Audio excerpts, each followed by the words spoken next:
Digimon Tamers marks the third installment of the anime series and is quite the departure from its predecessors, as it goes on to tell a completely new and original story. Tamers has a much lower number of main cast members, having been reduced down to 3, going on to also subsidize some of the side characters into the heart of the story, and the show is all the better for it. Given the main cast has greatly been reduced, the partner Digimon are far more fleshed out in this series compared to its predecessors, as they do not need to compete for screen time amongst a horde of other partner Digimon. The benefit this yields is that the 3 main Digimon partners for this show are far more developed. In this video we will be covering the entire series. Having clicked, I'm sure you can see the length of this video is not short by any means, so for those of you who simply care for my opinions of the series, you can jump to this timestamp to hear my overall thoughts. For those of you who are here for the long haul, let's get started with going over some of the characters. This is Takato. He is a soft-hearted, good-willed, and empathetic young man. This is the first series to introduce the Digimon TCG within the actual show, and Takato absolutely loves the game, albeit he's not the best player by a long shot. Funnily enough, the trading game itself is what led to Takato to inevitably be introduced to his Digimon partner, Guilmon. He comes from a humble working class background in which his parents operate a family-run business where they produce and sell different types of bread. The series is generally quite balanced to the degree in which most of the main characters are given similar amounts of screen time. But as the story begins with Takato, he is the closest representation to the quote-unquote main character / leader of this new group of kids. In this series, the kids are not called Digidestined, but instead are called Tamers, a word they have adopted from the Digimon trading card game, in which players are in fact called Tamers. Takato has clearly been coddled by his mother from a young age, but the values his hard-working parents have instilled within him prevented him from turning out spoiled in any way, but instead he has a correctly pointed moral compass. Although Takato is not short of friends, growing up as an only child, he still finds himself lonely at times, which is why when he eventually meets his Digimon partner, he becomes extremely attached to it. This attachment inevitably becomes cause for much concern and worry, as Takato continuously battles a paranoia that he will someday lose his Digimon partner. Furthermore, as the series progresses and the stakes continue to rise, Takato witnesses the great moral ambiguity of many characters he comes across during his journey. Not being equipped or experienced enough yet to be able to pass through the nuances which leads humans and Digimon to make reprehensible decisions, Takato finds himself in a position which he must either adapt to the brutality of life he is thrust into, or lose his innocence in the process by failing to do so. He sometimes finds himself unable to control his own vitriolic reactions in response to witnessing a wrongdoing, which renders him consumed by anger, by which point he is willing to throw his moral virtue out the window in order to right a wrong which he has witnessed or to exact revenge upon the given perpetrator. Furthermore, Takato has a crush on a character by the name of Jerry, who is a sweet and kind-hearted girl. She is a character who we will see on a recurring basis, but in later parts of the show she will play a critical role in the story and is a key driving force in many of Takato's decisions. This is Rika. Rika is an independent, strong-willed individual in every sense of the word. Out of the trio, she is one of the 2 veteran Tamers. Rika initially starts off as a ruthless tamer who mercilessly strives to make her partner Digimon Renamon as powerful as possible regardless of the means. Beyond her cold exterior, there is a vulnerable child hidden in there which yearns for warmth and kindredship. A large part of this is due to her non-existent father and distant relationship with her mother, whom travels the world as a model. As a result, Rika was not socialized as other kids were, which led her to exhibit antisocial tendencies. Rika over the course of the series must learn to work with as well as place her trust in others. This is Henry. Henry is the other veteran tamer in the show. Out of the 3, he is the most level-headed and calm, attributes which he developed through years of martial arts training as a young child, which he initially misused by hurting another boy, but soon came to deeply regret his actions. As is in his nature, he prefers to resolve matters diplomatically whereby possible, but soon must understand in order to fulfill his role as a tamer, there may be occasions where peaceful resolution is simply not possible. It's worth mentioning a couple of the members of Henry's family, as they too are important figures within the overall story. First off, his father, Jianyu Wang, who is actually one of the co-creators of the Digimon within this universe. We will see and hear much more from Mr. Wong as we get into the story. Henry has two sisters, one whom is older than him and the other being younger. His younger sister Susie starts off as a reoccurring character in early parts of the show. However, in latter sections of the series, she is present on a more frequent basis. Henry is very mature for his age, somewhat in contrast to his Digimon partner, Terriermon, who's much more aloof and childlike. Their personalities are the perfect juxtaposition of one another. It just works, and their relationship throughout the show is solid as a rock.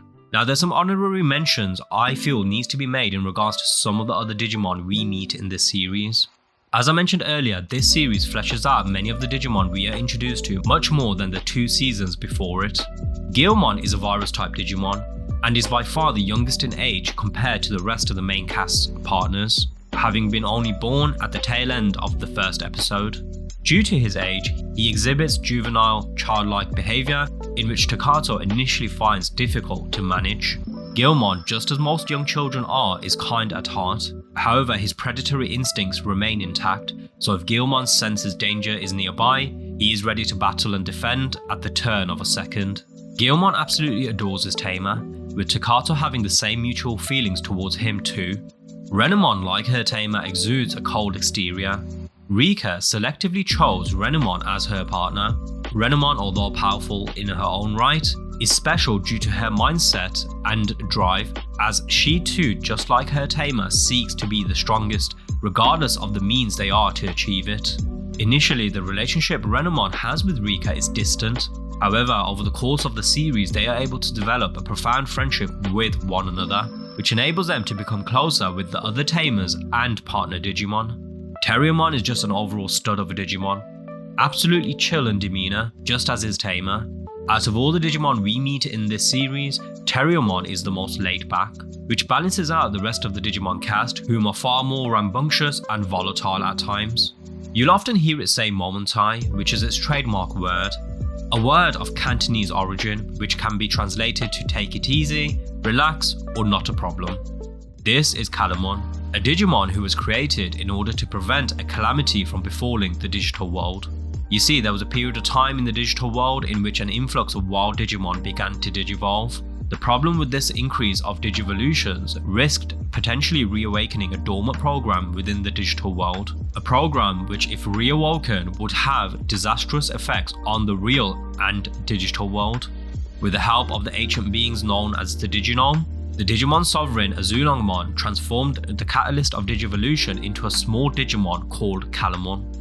Unfortunately, it was too late, and the dormant program began to show signs of having reawoken, which led to Azulongmon sending Calamon to Earth in order to prevent its capture, given it is now the source of digivolution and their only hope in defeating this enemy.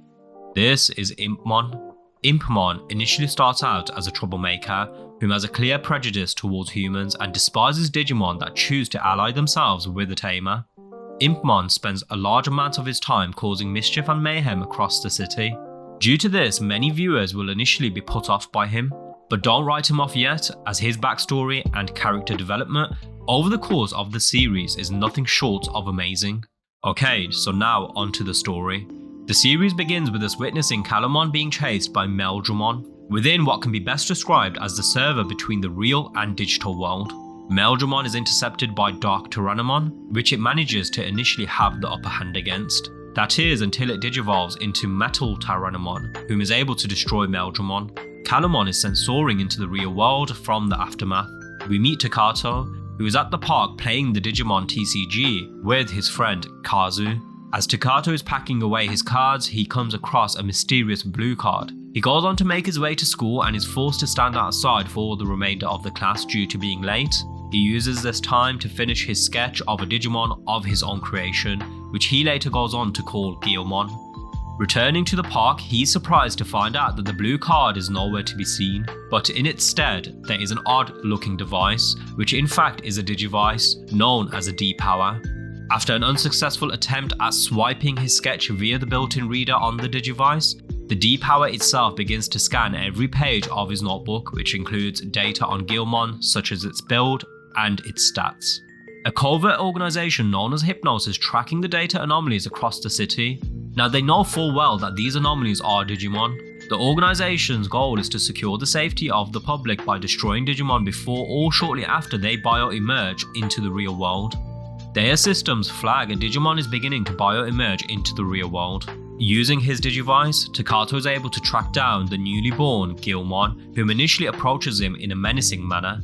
But it turns out Guilmon is a sweetheart and takes an instant liking to Takato, and so too does he.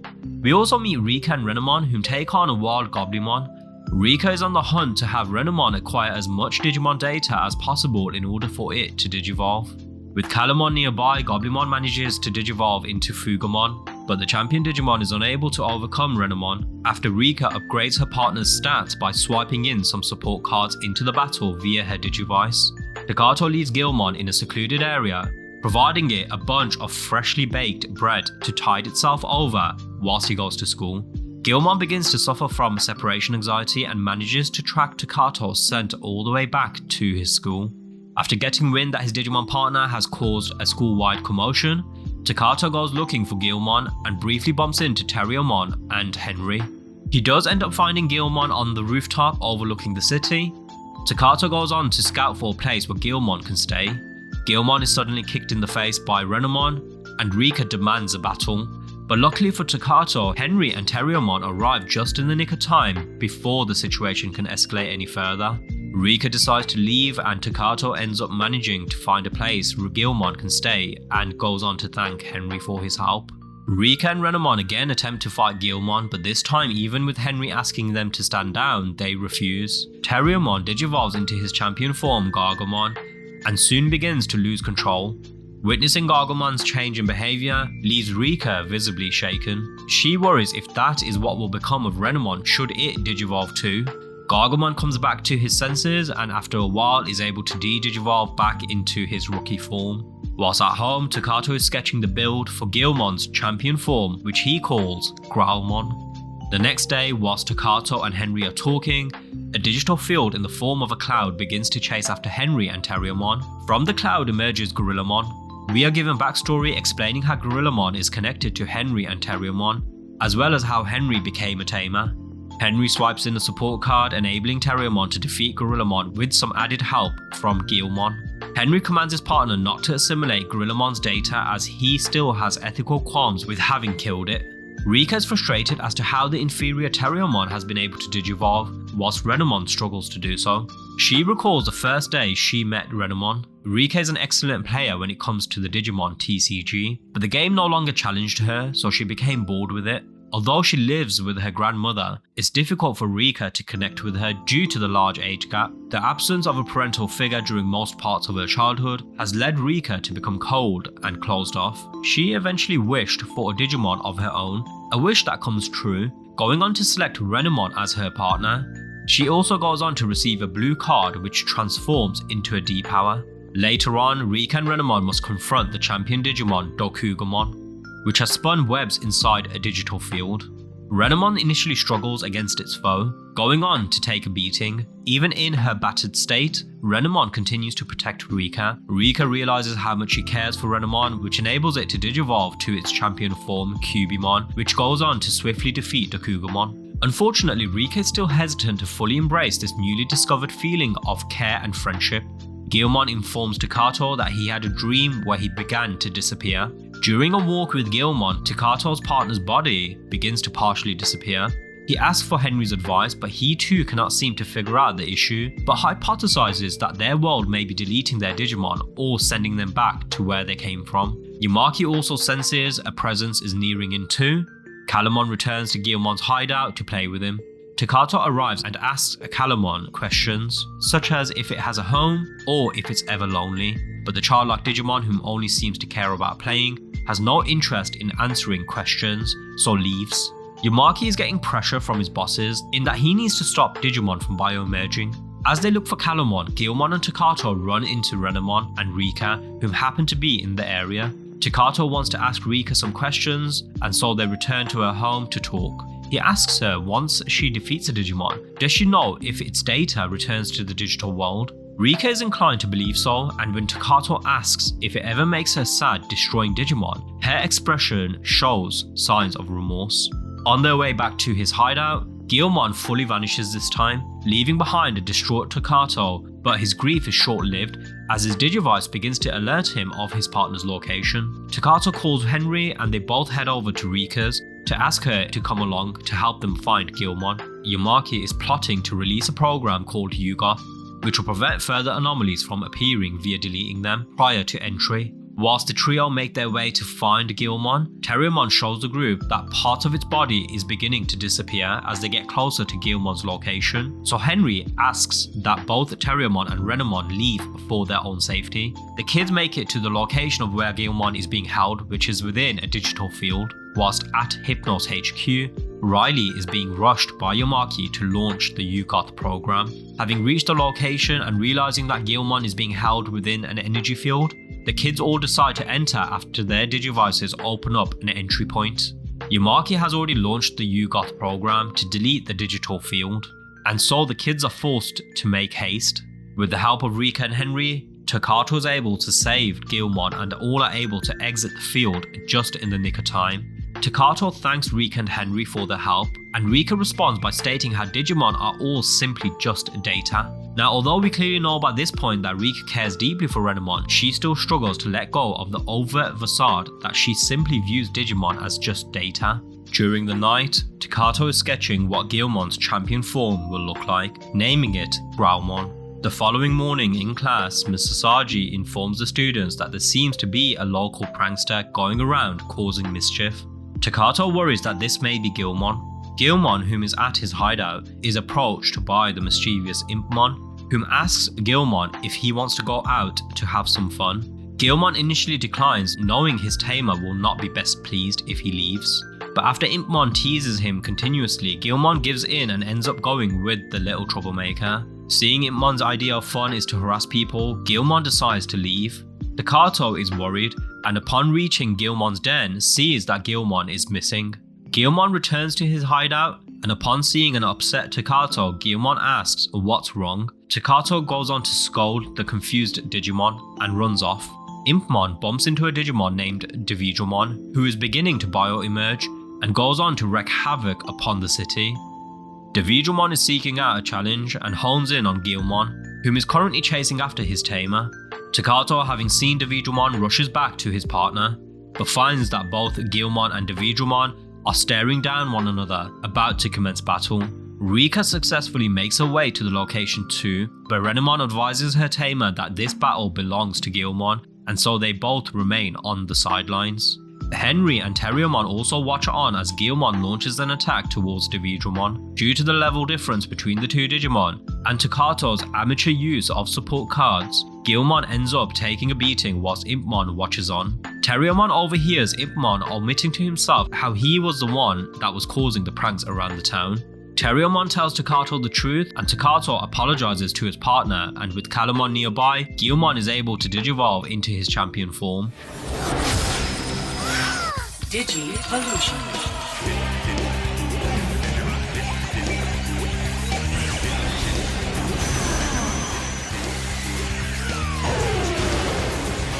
Human Digivolve.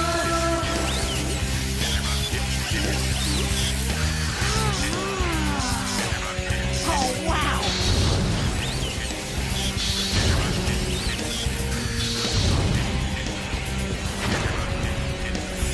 Bullseye, baby. It's Growlmon! Guilmon Digivolve 2! Growlmon!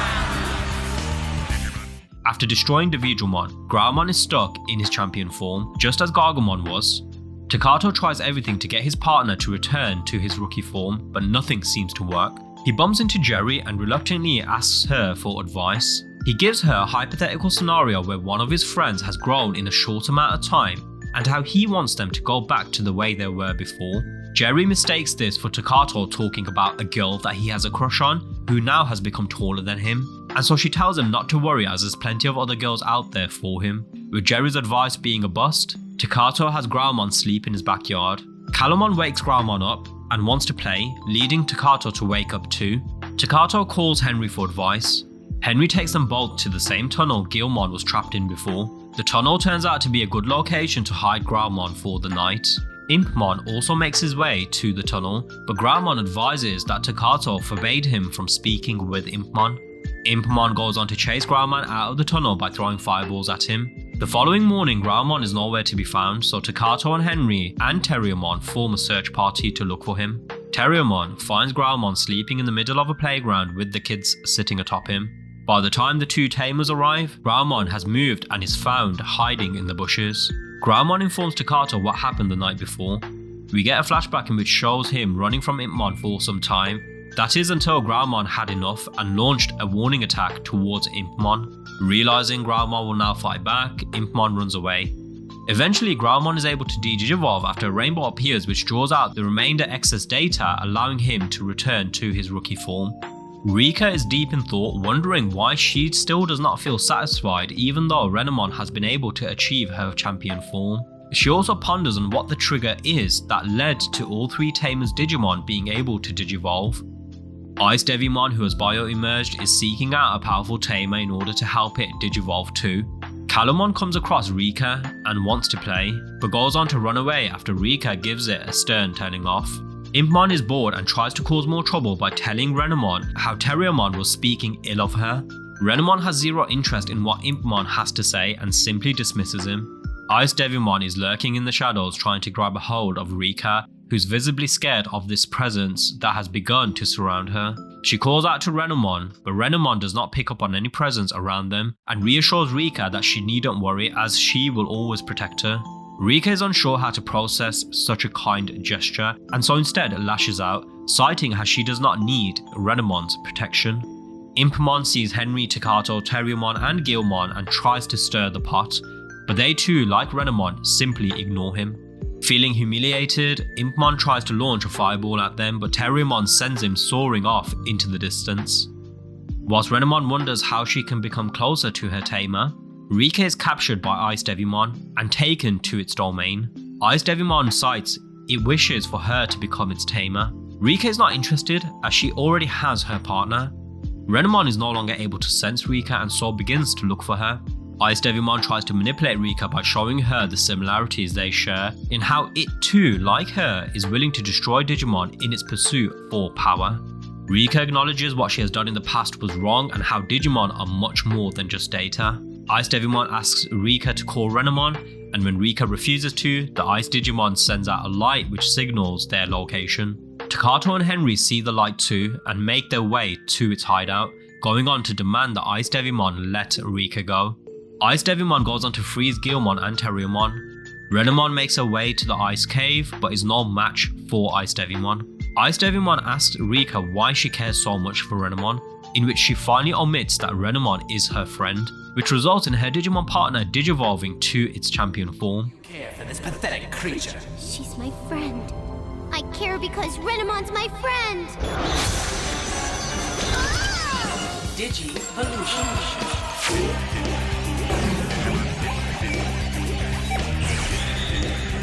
Renamon Digivolve 2! Digimon, digital monsters, Digimon, you're the champions!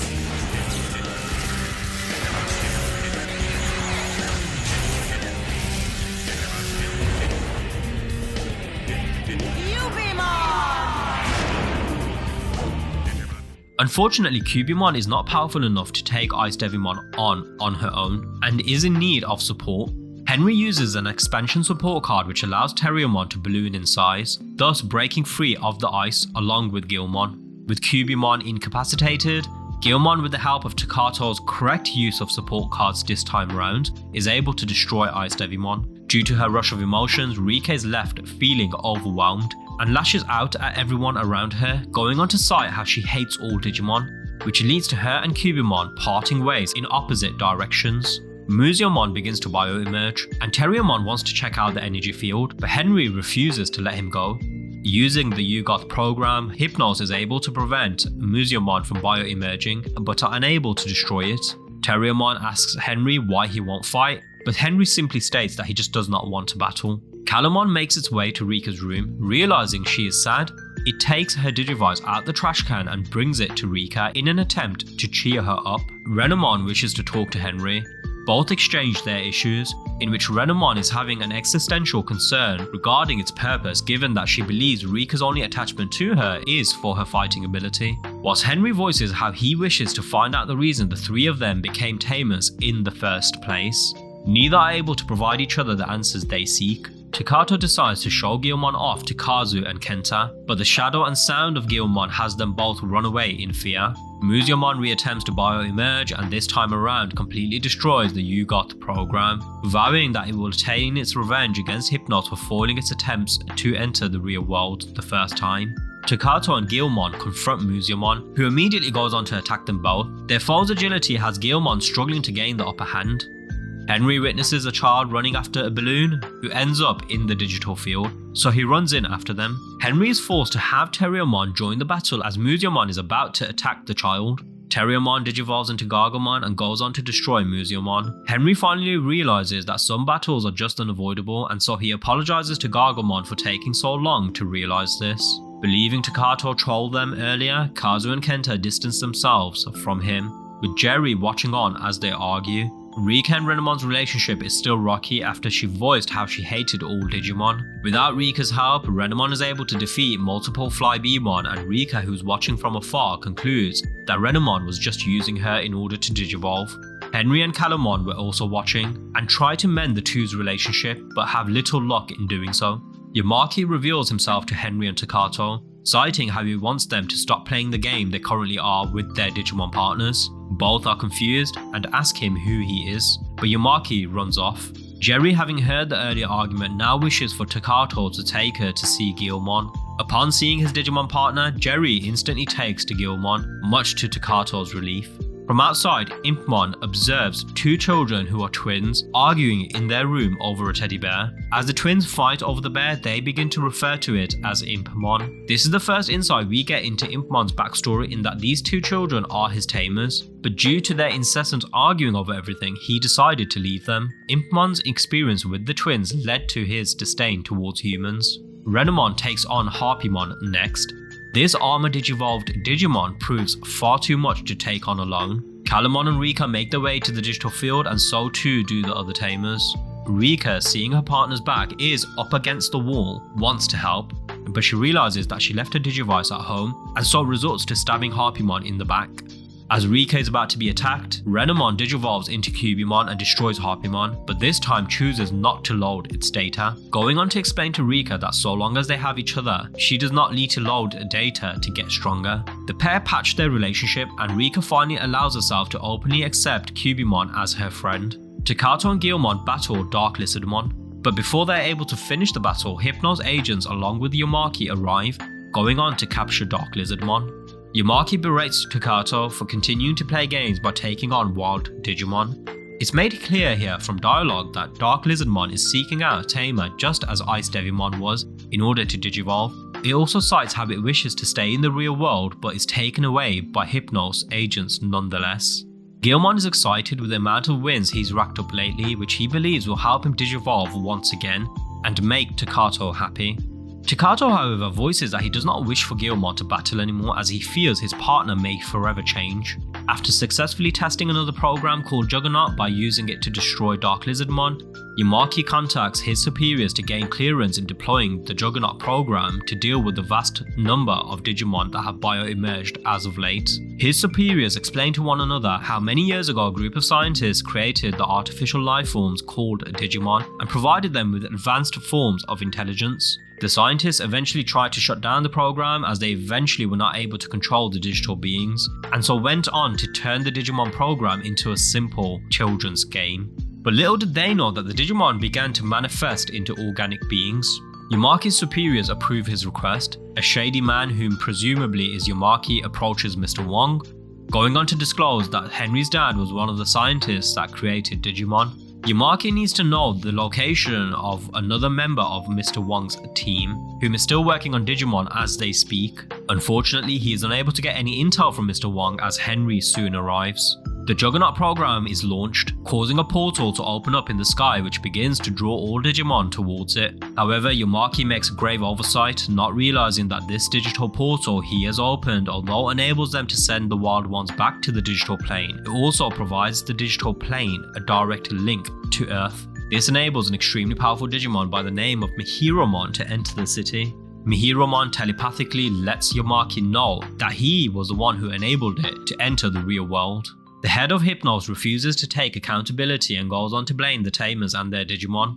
Mihiromon is too powerful for the Tamers' champion Digimon, as not only is it an ultimate level Digimon, but also is a member of the Deva, a group of Digimon created by the Digimon Sovereign. The Deva are sworn to serve the Digimon Sovereign and do their bidding. It seems that Takato and Growlmon are inextricably linked to one another, as the damage inflicted upon Growlmon is also being felt by Takato, which eventually renders him unconscious. In his unconscious state, Takato meets Growlmon, whom convinces him to take on the Deva one more time. A blue card appears, in which enables Growlmon to digivolve to his ultimate level. That's more like it. This battle has only just begun.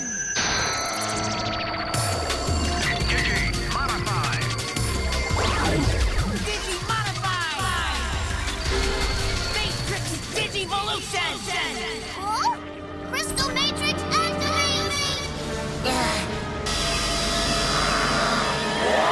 Matrix Digivolution.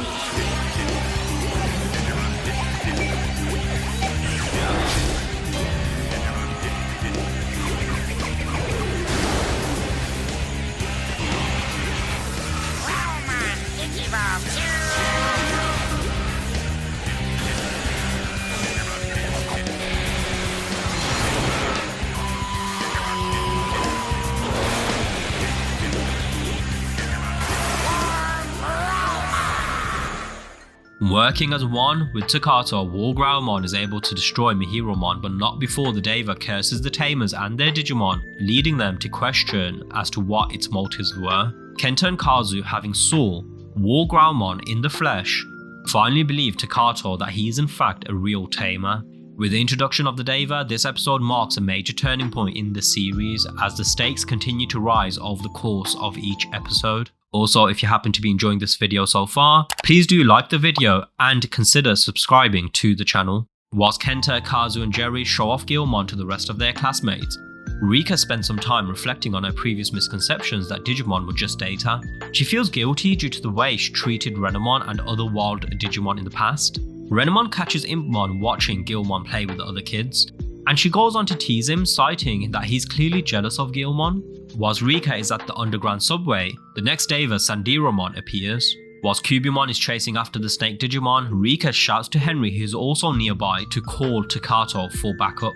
Cubimon struggles against the ultimate level Digimon, and so Gargamon lends a hand, but even two champions are not able to stand up to it.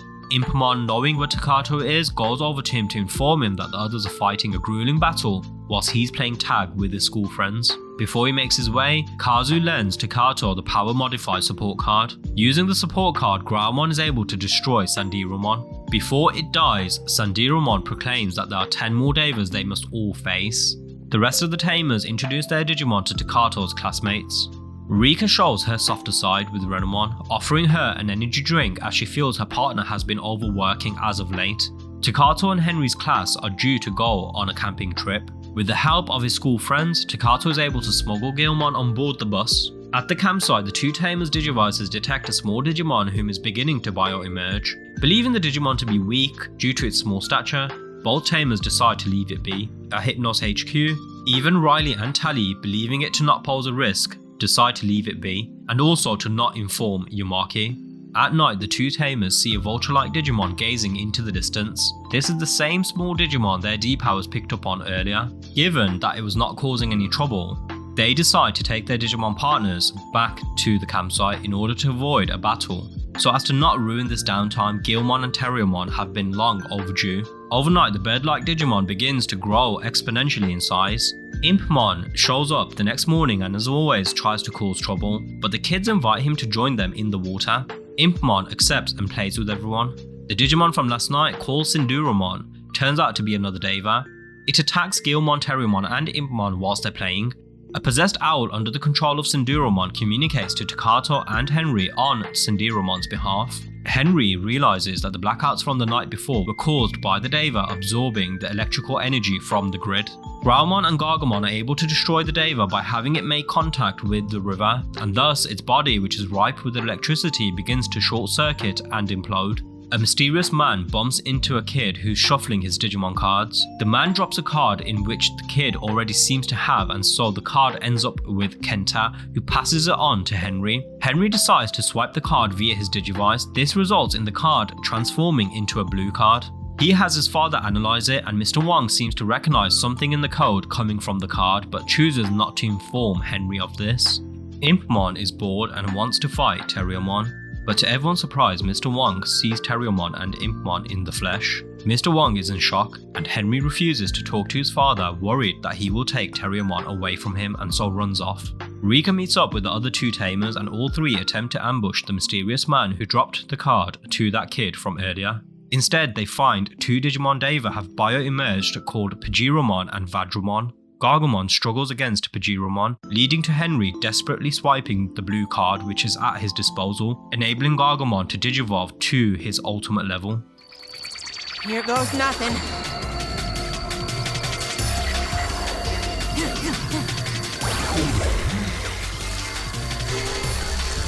Digimodify! Matrix Digivolution!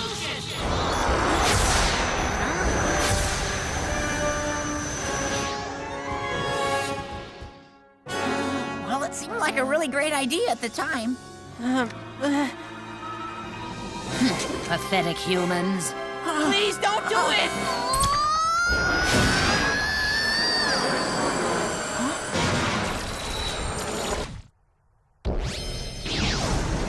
What's happening? Matrix Digivolution.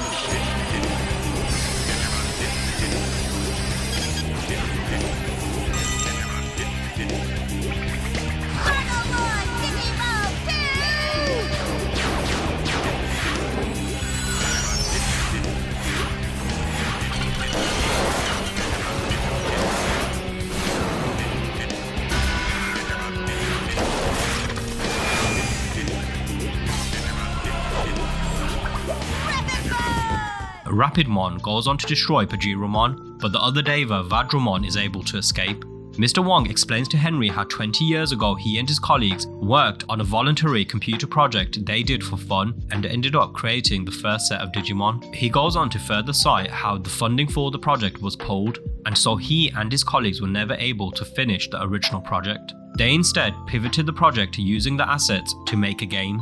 He asks Terriermon if it knows who inserted Shibumu's code into the blue card's data. Vadromon wants to talk with Renamon privately without Rika present, and so she allows her partner to go off with the Deva. Whilst Rika worries about Renamon, who's still yet to return, Riley begins to have doubts in Hypnos' ability to manage the bioemergence of Digimon, as the three children are doing a much better job of it. Inside a digital field, Vadromon asks Renamon to join the Deva by swearing allegiance to the Digimon Sovereign. Along with the Tamers, Calamon also arrives into the digital field. Calamon is about to be curb stomped by Vadromon, but Graumon manages to distract the Deva. Neither Graumon or Gargomon are able to hold their own against it. Renamon protects her friends by attacking the Deva, but even after she digivolves into her champion form, all three of the partner Digimon are unable to overcome Vadromon. Wishing to help her partner, a blue card appears in Rika's deck. Rika without hesitation uses the card which enables Cubumon to reach her ultimate level.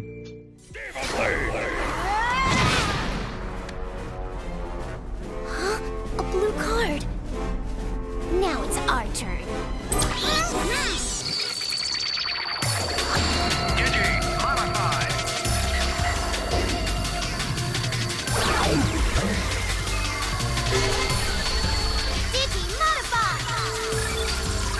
Matrix Digivolution activate! Matrix Digivolution. Digimon Digivolve 2!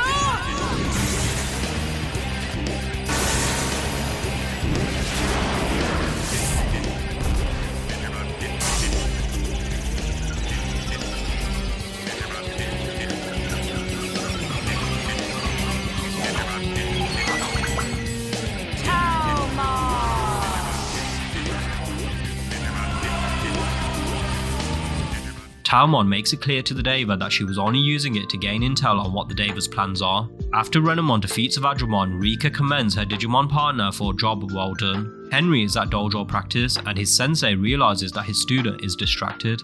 Henry cannot stop thinking about the Deva and so confides in his sensei. His sensei informs him the mythological origins of the Deva, going on to tell him how they are known to be good spirits whom fought against Azura who was trying to take over the world. Henry is confused as the story implies the Deva are good. His sensei clarifies that how one defines another for being good or bad is all about perspective.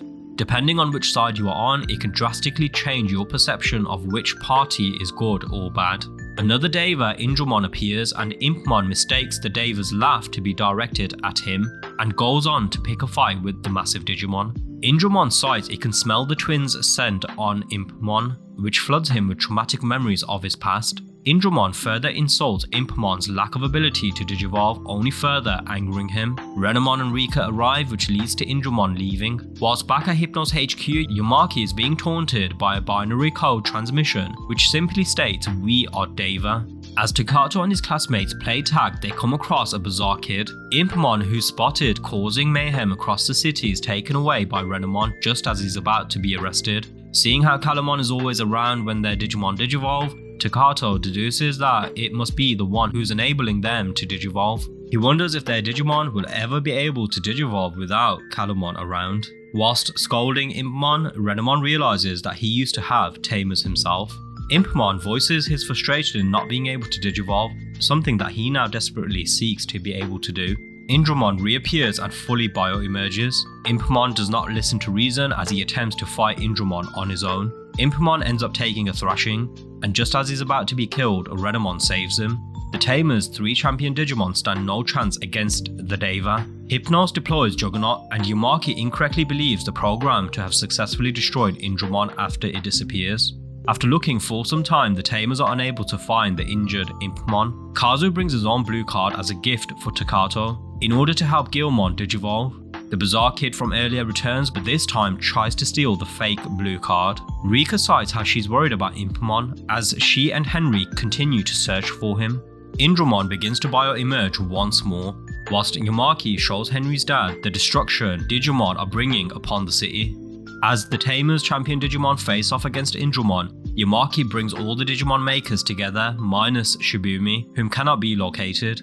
Mr. Wong begins to feel guilty and Yamaki voices his suspicion that there may be other beings, known as the Digimon Sovereign, whom injected life into the Digimon, enabling them to materialize as physical beings. Yamaki cites how he wants to wipe out the digital world and needs the Digimon Maker's help to track down Shibumi, who is the one responsible for finishing the project after it was shut down. Using Kazu's fake blue card and Calamon ready to lend its power, Takato is successful in enabling Graumon to Matrix Digivolve to its ultimate level. War Graumon goes on to easily destroy Indramon.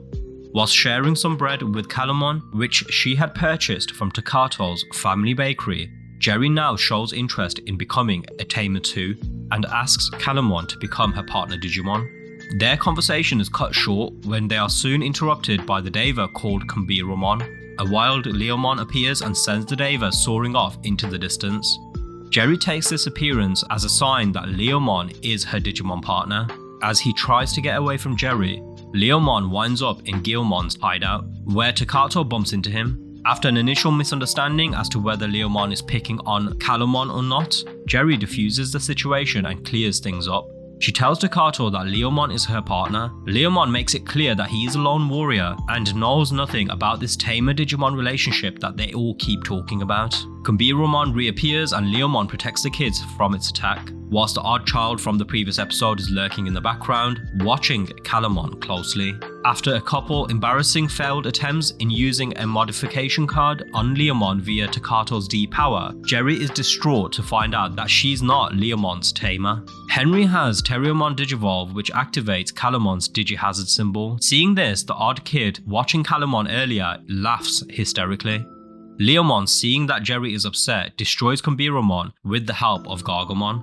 Leomon leaves as soon as the battle is over.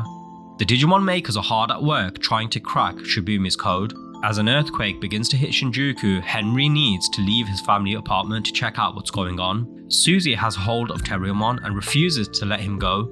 leaving Henry no choice but to take Terriermon from her by force, in which Susie responds by saying she wishes he wasn't her brother. Whilst out shopping with her grandma, Rika bumps into Henry and they decide to make their way to the park where Takato is. At the park, Jerry is seen asking the boys to teach her how to play the Digimon card game. She shows off her deck, which includes cards that not even Kazu or Kenta have. Rika, being the Digimon TCG queen, offers to teach Jerry the ropes and even goes on to console Jerry over Leomon leaving. Henry realizes how all the Digimon Deva resemble animals, which enables the Tamers to predict which remainder types of Deva they are left to face off. The weird kid returns once again and this time yells and just runs off. The Tamers chase after him whilst the computers at Hypnos HQ are being overwhelmed by an extremely large wild one who begins to bio-emerge. Takato picks up how the kid from earlier has been focusing his attention on Calamon. The Swine Deva Vicarolomon appears. Yamaki orders Riley to prepare the Juggernaut program whilst all three Tamers wish for a blue card. With their wish being granted, they all go on to swipe the blue cards, allowing their partner Digimon to digivolve to their ultimate level. Yamaki goes on to launch Juggernaut, which Mr. Wong condemns as the program will also destroy the kid's Digimon too. When he tries to stop Yamaki, Mr. Wong is simply pushed over to a side. The three ultimate Digimon struggle against the behemoth Deva, who goes on to open a gateway to the digital world. With War Growlmon incapacitated, Henry and Rika believe in their partners, which enables them to break free from Vicarolomon. Taomon and Rapidmon go on the offensive, but before they're able to turn the tide of the battle, the Juggernaut program reaches full power and starts to affect all the Digimon in the vicinity, including the Deva. Taomon uses a spell to shield both her and Rapidmon. Takato is overwhelmed by the moment, realizing that he was not ready for things to get so serious so soon, and he worries that he will lose his Digimon partner. Rika and Henry reassure him that won't happen. Even Taomon's shield is unable to hold off the program for long, as it begins to delete both her and Rapidmon. The odd boy from earlier reveals himself as a Deva by the name of Makurumon, and explains how humans have brought this calamity upon themselves by polluting the digital world, and so the Deva must destroy the human world, which endangers their own, citing how Calamon is the key which they have been searching for. A voice begins to speak to a beaten Impmon, who goes on to inform him that it can give him the ability to digivolve. Makurumon goes on to easily destroy the Juggernaut program and restores the vitality of the partner Digimon as well as Vicarolomon. Hypnos HQ begins to collapse and all personnel must evacuate. Vicarolomon and the partner Digimon continue to battle. Refusing to lose faith in his partner, Takato lets out a war cry, which reignites War Growlmon back into action. War Growlmon begins to overpower Vicarolomon. Seeing this, Rika and Henry call out to their partners, and so all three ultimate Digimon are able to destroy the Deva once and for all. As Makurumon attempts to steal Calamon, Leomon appears and tries to save it, but is unsuccessful in doing so. Leomon is injured in the process, and Jerry's concern for him leads to a yellow D-power materializing in her hand, which enables her to heal Leomon whilst also solidifying her as his tamer.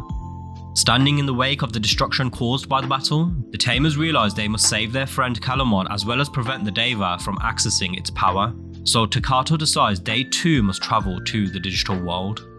He and Rika worry about how they will break the news to their parents. Jerry asks Leomon what his home is like.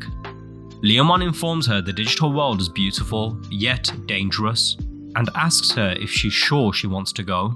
She responds by stating she will feel safe so long as she has him by her side.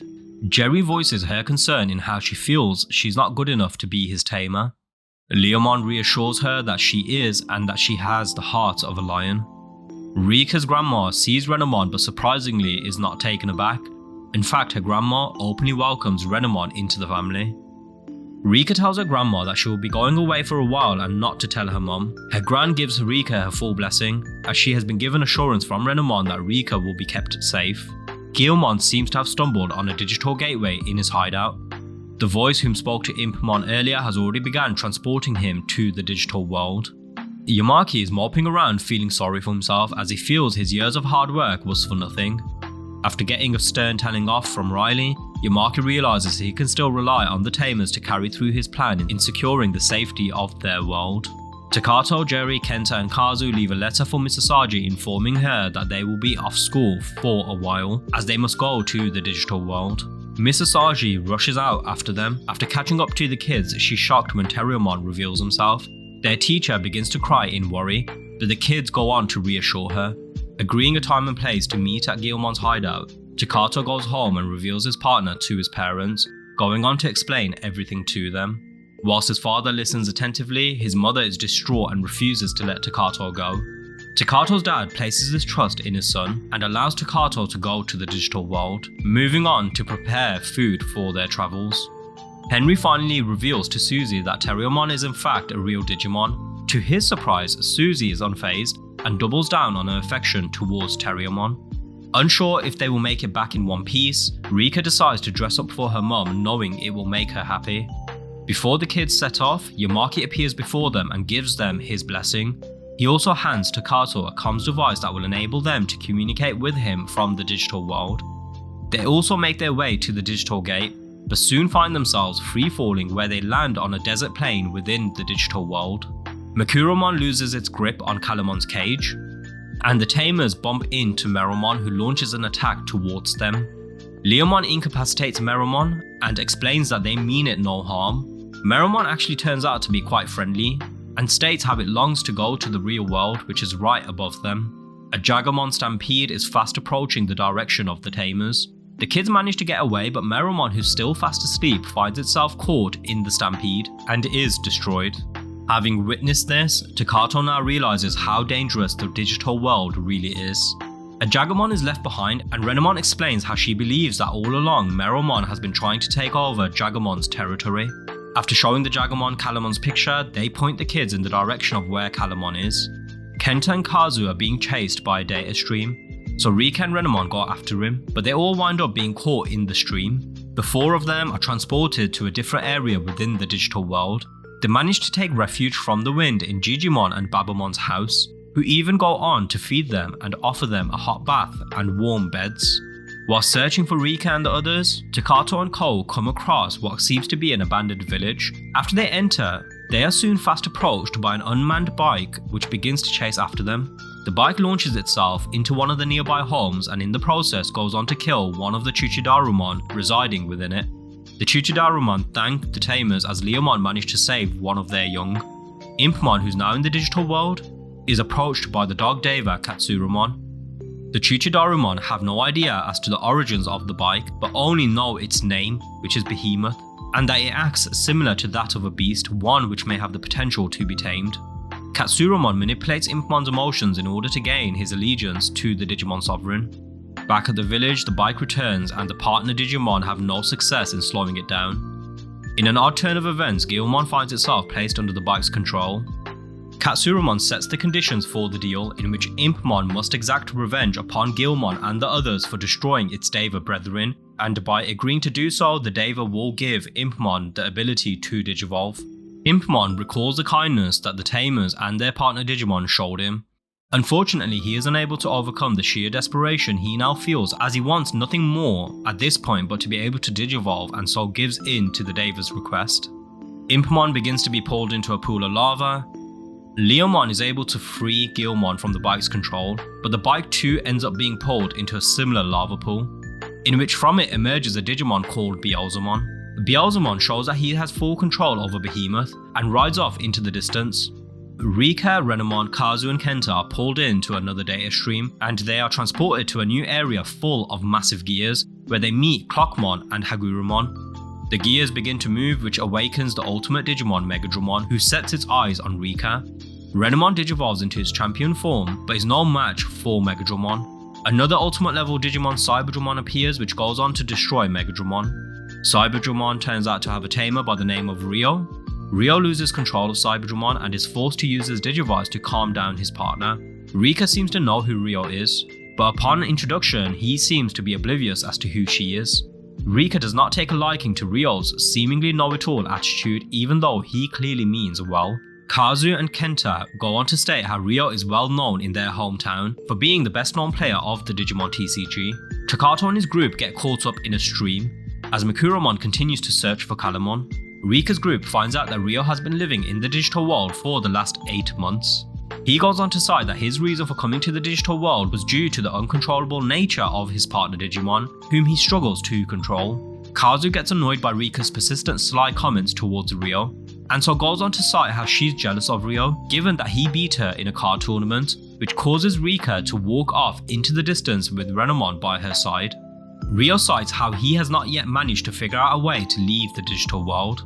The trap Takato and the others were caught in takes them to a new remote location in which they happen to bump into Kazu, Kenta and Rio. It's clear Takato is also a fan of Rio, and Henry explains how Rio disappeared after winning a tournament, and highlights how Rio is known as the greatest tamer in the world. Rika is nowhere to be seen, having walked off from her group with Renamon by her side. Takato gets Rio up to date on why they came to the digital world. The kids spend the night in the location they are currently at, but Takato cannot sleep and stumbles upon a lucky charm which has a letter next to it. The letter is from his mom, in which writes to him words of encouragement and asks that he come back home safe to her. She mentions how she's still working on perfecting her Guilmon bread recipe, signifying her accepting his Digimon partner as a member of their family. Beelzemon stumbles upon Calamon and simply stares at it for a while before riding off. Calamon is happy to stumble upon the Diginomes. Whilst following the Diginomes, Calamon unintentionally causes some Woodmon nearby to digivolve into Cherrymon. The light of Digivolution gives away Calamon's location to Makuramon. Takato and the others see Makuramon in the distance and follow it. Cyberdramon goes on to attack the Digimon that Makuramon is riding on, called Majiramon. Both Growlmon and Gargamon offer support to Cyberdramon, but Majiramon proves too powerful. Rio uses the Goliath support card, which enables Cyberdramon to grow exponentially, allowing it to destroy Majiramon. Whilst the kids are all in awe of both Rio and Cyberdramon, Jerry is left feeling unsettled, having witnessed the death of a Digimon up close. Rio cites he must leave due to Cyberdramon's lust for battle having been ignited. Takato continues to worry about Rika, who's still off on her own with Renamon. Beelzemon continues to ride Behemoth around the digital world, seeking out an opponent to test his powers against. Whilst the group search for Rika, Guilmon catches on to Calamon's scent.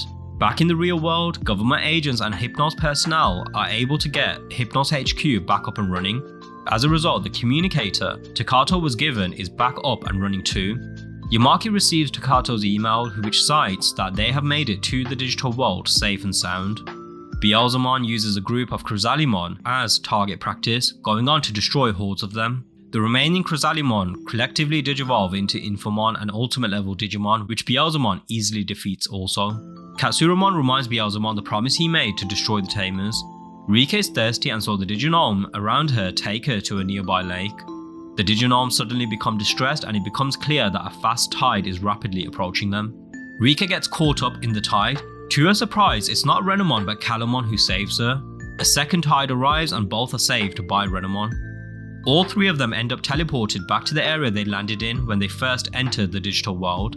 Guilmon senses Cubimon and Calamon fast approaching them. The kids are all ecstatic to have finally been reunited, but their reunion is cut short when Beelzemon arrives.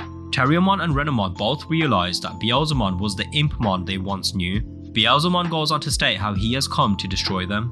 Rika immediately has Cubimon digivolve to her ultimate form, whilst at the same time the government relaunched the Juggernaut program, which causes weather abnormalities within the digital world, as well as creates multiple data streams. This causes Beelzemon to retreat before any battle can commence. The government immediately loses control of the program, but luckily for them, Yamaki arrives just in the nick of time and is able to bring things back under control. Katsuramon reveals itself to the kids and takes advantage of the ensuing chaos, which allows it to steal Calamon. Henry, Takato and Terriermon get caught up in a data stream. Yamaki and Riley shut down Juggernaut, which stabilizes the digital world. Jerry voices her concern for Calamon but is berated by Rika, who tells her that she needs to toughen up. Renamon advises her tamer that she's being too harsh on Jerry, and so Rika listens and stops. The kids meet Andromon, an ultimate level Digimon who's challenging another Digimon by the name of Arachimon. Arachimon goes on to injure the android Digimon, and Leomon intervenes and is able to save Andromon. The kids stumble upon a village inhabited by a large populace of Geckomon, whom are making copious amounts of milkshakes. They ask the Geckomon elder to help them treat Andromon. The elder denies their request as he informs them that one day the peace in their village was disturbed when Arachimon dropped from the sky and immediately went on to enslave them. Arachimon has them make it an endless supply of milkshakes. The reason the elder is not willing to treat Andromon is because every time they go to deliver the milkshakes over to the lake, the righteous Andromon begins to battle Arachimon in order to free them, but this inadvertently results in them having to clean up after the mess. Nonetheless, the kids, with Leomon's help, manage to convince the Elder to provide Andromon aid. Andromon goes on to de-digivolve into Gardromon, but remains unconscious. Arachimon returns and is able to kidnap Jerry, going on to enslave her too. Jerry keeps up with the act, hoping that feeding it enough milkshakes will make it fall asleep, which will provide her an opening to escape. Gardromon informs Kazu of a way to save Jerry, in which they can sneak up on Arachimon by hiding inside the large container the Gekomon used to transport the milkshakes. Rika and the rest of the group plead with the Elder for its help, which it does agree to in the end. Jerry does manage to get all but one of the heads to fall asleep, but lucky for her, Leomon and the rest of the gang arrive. Jerry's plan to overfeed Arachimon majorly backfires as the data within the shakes actually makes it more powerful. After managing to destroy some of its heads, the kids feel as though they are making progress, but Arachimon goes on to explain how all its other heads are simply simulations. Jerry blames herself for the situation everyone is in, but after Kazu tells her to toughen up, Jerry uses a support card to help Leomon destroy Arachimon.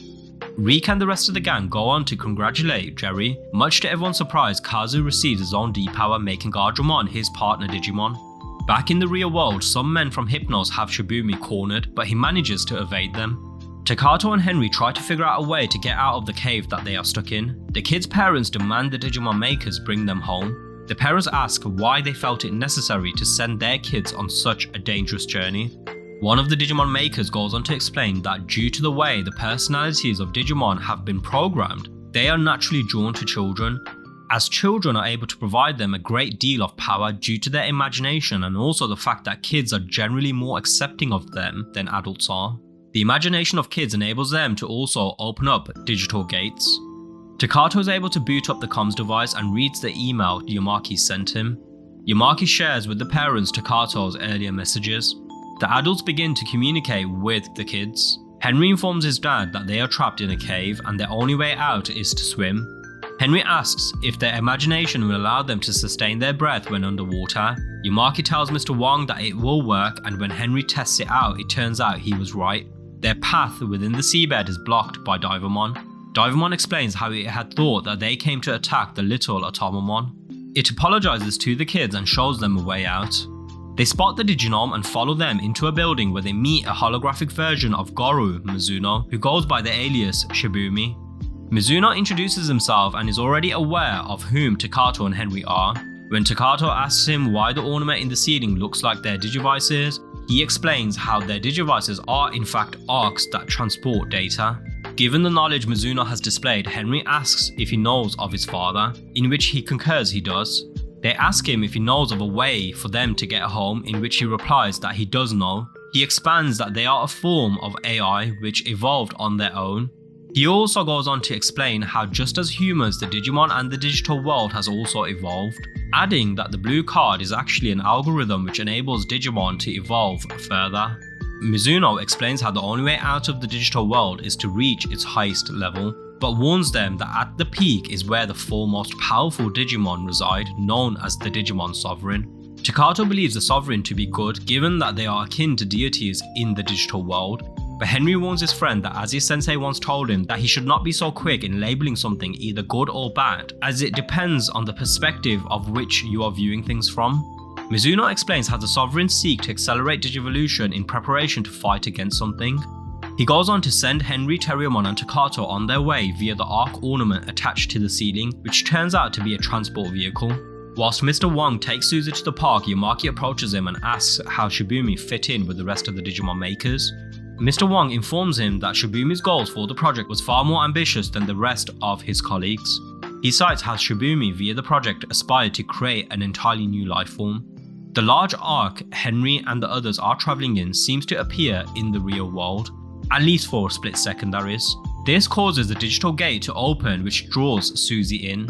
Now in the digital world, the Diginomes appear before Suzy. She tries to follow them but is unable to keep up. Suzy soon realizes that the digital world is not full of pleasantries as she had initially thought. Her cries are heard by Terriermon. Suzy meets a Deva by the name of Antilamon, who's guarding the stairwell to the south gate. Antilamon advises Susie that she needs to go back home, but Susie states she doesn't know how to, nor has anyone around her to help her.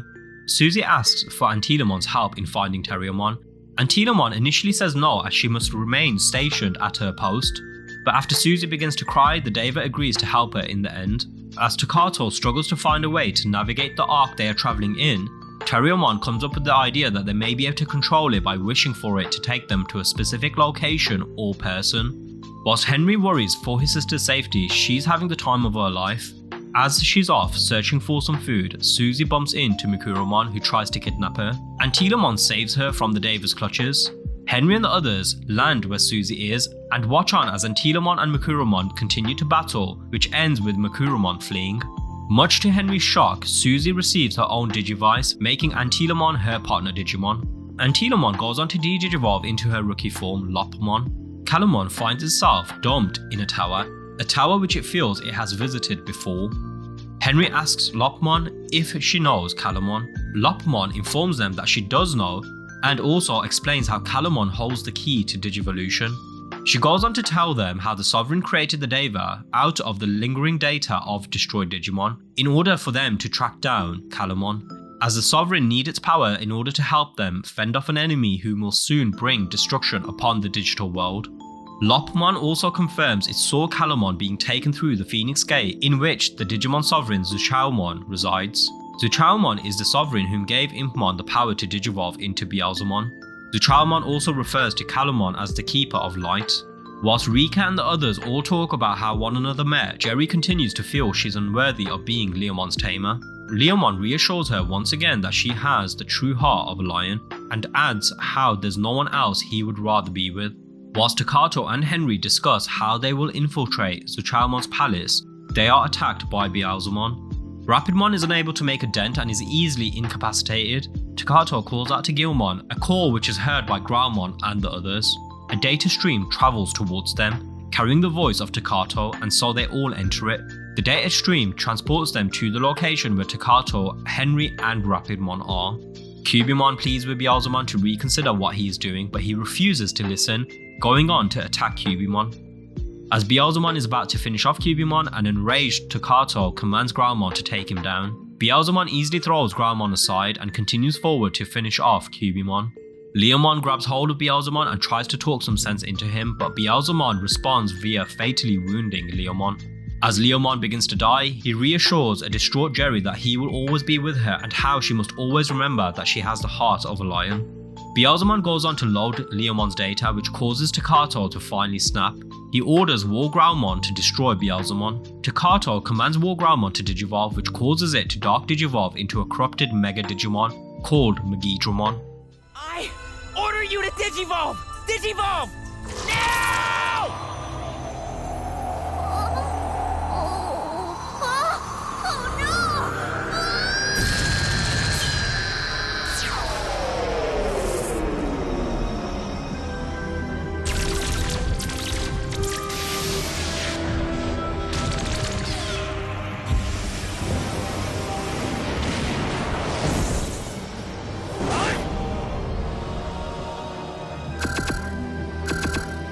The mark on his chest is glowing! What's happening to him?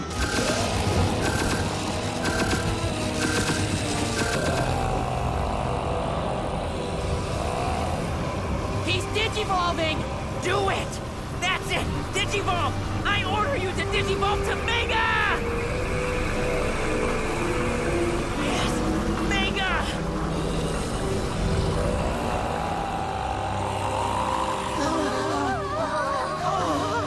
Takato, upon seeing what his partner has become, finally comes back to his senses, whilst at the same time his Digivice begins to self-destruct. Seeing this beastly form of Gilmon even has Beelzemon shocked for a minute. As Megidramon attempts to devour Beelzemon, the hazard symbol on its chest begins to flash, causing the ground beneath everyone to break apart. Megidramon's power is also affecting the network in the real world too. Yamaki is shocked that such a powerful Digimon can exist, whilst Mr. Wong, believing the kid's demise to be imminent, breaks down. Yamaki asks him not to lose faith in the kids yet, as they are a resourceful bunch whom have put him in his place more than once. As Beelzemon struggles to push back Megidramon, Makuramon arrives to berate Beelzemon for not having yet ended this battle. Beelzemon goes on to destroy Makuramon and assimilates its data, which provides him the boost in power needed to hold back Megidramon. Both Taumon and Rapidmon rush to stop Beelzemon, but he incapacitates both of them using the ability he acquired through absorbing Makuramon's data. Beelzemon traps them both into a bubble which begins to destroy them. With some quick thinking, Henry tells Rika to use the alias support card, which immediately de-digivolves both their Digimon, allowing them to escape the bubble. Unfortunately, the data from their ultimate forms is absorbed by Beelzemon, which gives him enough strength to overpower and subdue Megidramon. Takato apologizes to a mortified Jerry, who refuses to let him come near her. She blames him for having turned the sweet Guilmon into such a monster. Back in the real world, Yamaki has fully realized his misguided ways and regrets the way he went about things. He offers up the entire Hypnos facility and his resources to the Digimon makers in order to help them bring the Tamers home. As the unconscious Megidramon is about to be destroyed, Takato rushes to his partner and refuses to leave its side, as the rest of his friends scream for him to get out of the way. Takato manages to bring back his old partner and both solidify their bond. Takato wishes that they can both fight as one this time, triggering a Biomerge Digivolution. Right, that's enough. You sure you're okay? Yeah, of course you are. We're together. We can do anything. We're not gonna do this again, are we? I wish I could fight him with you, Guilmon. Beelzemon wouldn't stand a chance against the two of us together. I'm sure there's a way, Takato. Maybe you just have to wish for it really hard. It worked when you needed a blue card. All right then. I really want to fight with Guilmon!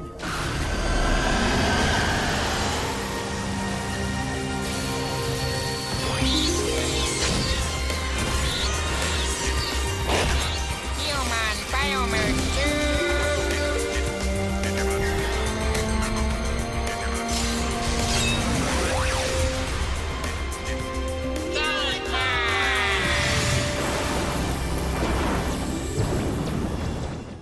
Whilst the rest of the kids are in awe, Rika, having not yet realised that he has merged with Guilmon, continues to worry about Takato.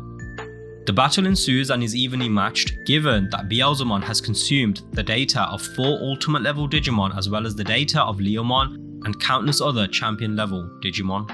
Beelzemon calls upon Behemoth whilst Kenta continues to worry about what happened to Takato. Now riding Behemoth, Beelzemon has the speed advantage over Gallantmon. Jerry continues to grieve and blames Asal for Leomon's death. Gallantmon is not playing any games and goes on to launch an aerial strike, destroying Behemoth in the process.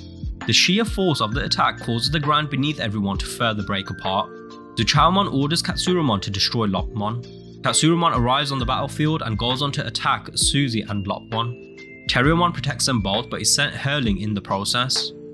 Renamon is able to get both Suzy and Lockmon to safety, whilst Gallantmon goes on to swiftly dispatch Katsurumon. Unfortunately, Beelzemon goes on to assimilate Katsurumon's data, and now has the upper hand given that he has assimilated another ultimate level Digimon. Renamon goes on to retrieve a now injured Terriermon, whilst Kazu and Kenta continue to look for Takato. Gallantmon protects Kenta from Beelzemon's attack, and after hearing Takato's voice coming from the night, Kenta realizes both Tamer and Digimon have become one. He goes on to tell the rest of the kids, whilst Kazu wants to help his friend and orders Gardramon to launch a missile towards Beelzemon, whom has Gallantmon at gunpoint. The momentary distraction enables Gallantmon to gain the upper hand against Beelzemon.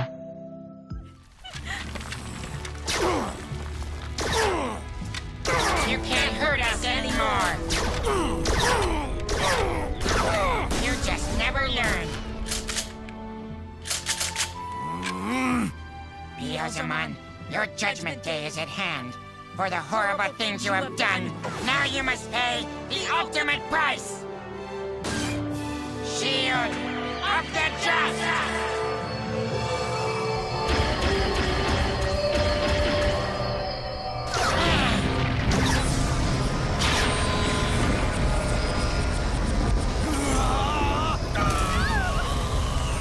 This can't be happening! As Gallantmon is about to finish off Beelzemon, Jerry calls off the attack, citing that he's not worth it and how she cannot bear anyone else getting hurt. This leaves Beelzemon puzzled. So she goes on to cite how although she hates him for killing Leomon, his death will not bring her partner back. She also adds how she only blames herself for her partner's death. Beelzemon reflects on the sequence of events which led him to where he is now, and the cost that came with the choices that he made as well as the lives which he destroyed. He cites that he is nothing now and walks off into the distance. Takato receives a new Digivice, and whilst Rio's partner Cyberdramon detects a new enemy has emerged, more powerful than any other that they have faced before. With Lopmon's guidance, the group make their way to Zuchalmon's palace. Whilst Henry worries for Susie's safety, Jerry remains withdrawn, and so Takato and Rika do everything they can to comfort her. Henry becomes frustrated and is unable to deal with his sister as she wants to enter the tower with them. He ends up lashing out at her. His fear of her getting hurt or worse, killed is what's causing Henry to act out this way. Kazu and Kenta defuse things by agreeing to wait outside and watch over her. After calming Henry down, the Tamers begin to think of their parents, and Takato tells them how he gave their parents updates on their behalf. Initially, Rika is annoyed by the way Takato made her come across in his message, but she ends up appreciating the gesture and thanks him nonetheless. Henry is worried about Terriermon given the damage it took earlier, but Terriermon reassures him that everything is fine. Having reached the entrance of Zuchalmon's lair, the Digimon are all on edge after having felt an overwhelming presence amongst them. Upon seeing Zuchalmon, both Rika and Takato are paralysed by fear, but Henry grits down on his teeth and demands that the Sovereign hand over Calamon. Unbeknown to him that Terriermon is still injured, he has his partner digivolve into Rapidmon. Takato and Rika back him and have their Digimon digivolve into their ultimate levels too. All three Digimon are one-shotted to the ground, and Rapidmon is clearly on the cusp of death. Taumon creates a force field to protect everyone against the Sovereign's blazing fire, whilst Wargrowlmon and Rapidmon press forward. They are both easily pushed aside. With Wargrowlmon otherwise occupied, Rapidmon mounts a solo attack, but before he is able to land an attack, his energy runs out. Lopmon refuses to swear allegiance to the Sovereign, and so Zuchalmon launches an attack towards her. Wargrowlmon shields Lopmon with his own body. Susie, who's outside, realizes her partner is in danger and wishes to be by her side. Her Digivice takes her to Lopmon. Rapidmon continues to fight, but he's on his last legs, and even though death appears to be imminent, he refuses to back down. After taking another hit, Rapidmon de-digivolves into Terriermon. Susie arrives too, and now knowing that Susie is in harm's way, Terriermon takes a stand, refusing to allow Henry's sister or any of his friends to be hurt. Terriermon and the others spur on Henry, who's now ready to battle alongside his partner, which leads to them both biomerging. Gonna tell your friends you got beaten by a turkey, Henry? Not a chance. Come on, let's do this together. Biomerge Digivolution. Biomerge activate! Terriermon, biomerge down!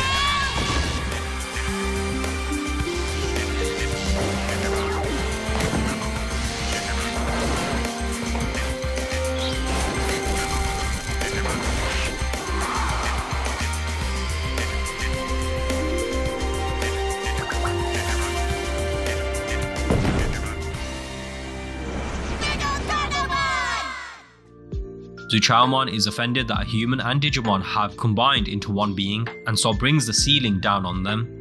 Mega Gargamon is unfazed by this and goes on the offensive, in which they are able to hurt the Sovereign by subjecting it to a barrage of melee and missile attacks. Whilst the Digimon makers are working on a means to bring the kids back home safely, Zuchalmon reappears and attacks the kids. Taumon is able to cast a spell which places them all in a protective bubble. Both Guilmon and Terriermon valiantly go on to attack the Sovereign in their rookie forms, but both are cast aside into the bed of water below. As both Digimon are about to be finished, a Zulongmon appears and protects them. A Zulongmon berates Zuchalmon for behaving like such a fool and asks that he put aside its vendetta against humans. Both Sovereign begin to battle, but momentarily pause to discuss each other's viewpoint. Henry asks what the Sovereign's true enemy is, and Lopmon informs them that it's not fully known what it is. All they know is that it is not a Digimon, but it's something entirely different. Zuchalmon voices how it wants to use the catalyst to fend off their enemy, but a Zulongmon, having now seen the power which the Tamers and their partner Digimon wield when they fight as one, believe that they will be able to help turn the tide of the battle against their ultimate foe. Zuchalmon launches an attack towards Guilmon. Takato jumps out of Taumon's protective bubble towards the direction of his partner, leading them to both biomerge into Gallantmon once again. A battle ensues between Zuchalmon and Gallantmon. The Sovereign cites how all humans must be destroyed, which makes Takato realize that there's no convincing it otherwise, and so as Ganetmon they must destroy Zachalmon. The battle is rendered to a halt by Azulongmon, who points out fighting one another is useless as they should be focusing their energies on the true enemy. Rio and Cyberdramon come across Ibonwumon, another one of the Digimon Sovereign. Ibonwumon points them in the direction of a battle where the fourth and final Sovereign, Baihumon, is fending off a powerful foe.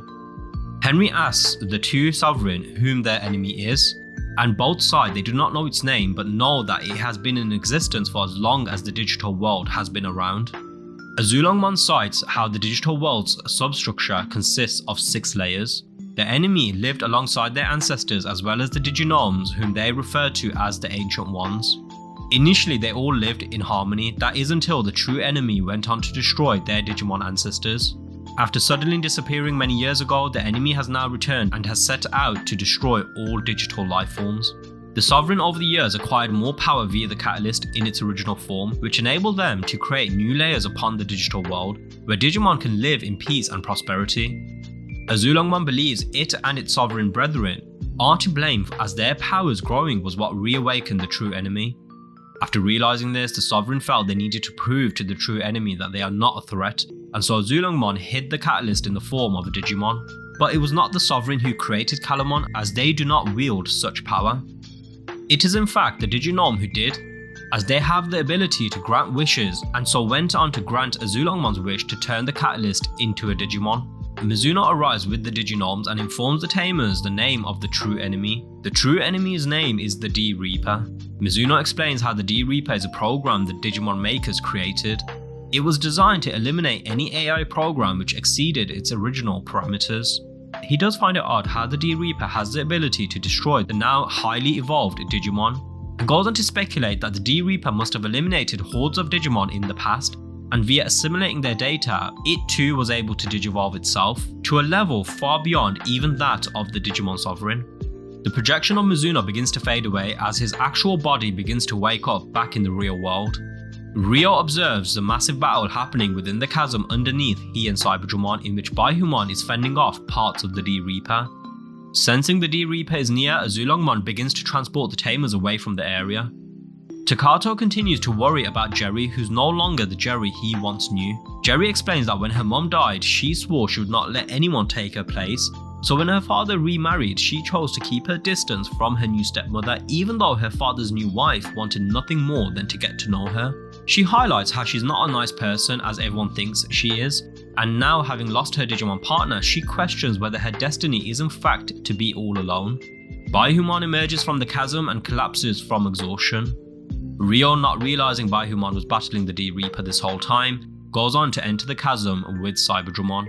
The kids, along with the two Sovereign, look for Calamon, but come across parts of the true enemy which destroys any object that he makes contact with. Zachalmon descends down the chasm in order to destroy the enemy, whilst Rio and his partner reunite with the Tamers. Zachalmon returns injured, citing due to the ensuing chaos below it was not able to get anywhere close to the enemy. Rika pushes forward to save Calamon and Rio follows suit. Having seen the state Jerry is in, Rika asks her partner if they can change Leomon's destiny, but Renamon reaffirms they cannot undo what has happened, so Jerry must find a way to move forward. Calamon manages to make its own way up to Rika. Rio saves Rika and Calamon just as they are about to be deleted by the D-Reaper. With the clever use of a support card, Cyberdramon is able to seal the hole in which the Reaper is emerging from. The seal does not hold up for long as the chaos begins to emerge from the cracks. Rika has had enough, realizing they must stop it now else all will be destroyed, which triggers she and Renamon to biomerge. I'm a Digimon. Fighting is my way of life, not yours. What kind of partner would I be if I let any harm come to you? Rika, why won't you answer me? We can choose our own destiny, right? Yes. And I choose to stay and fight with you.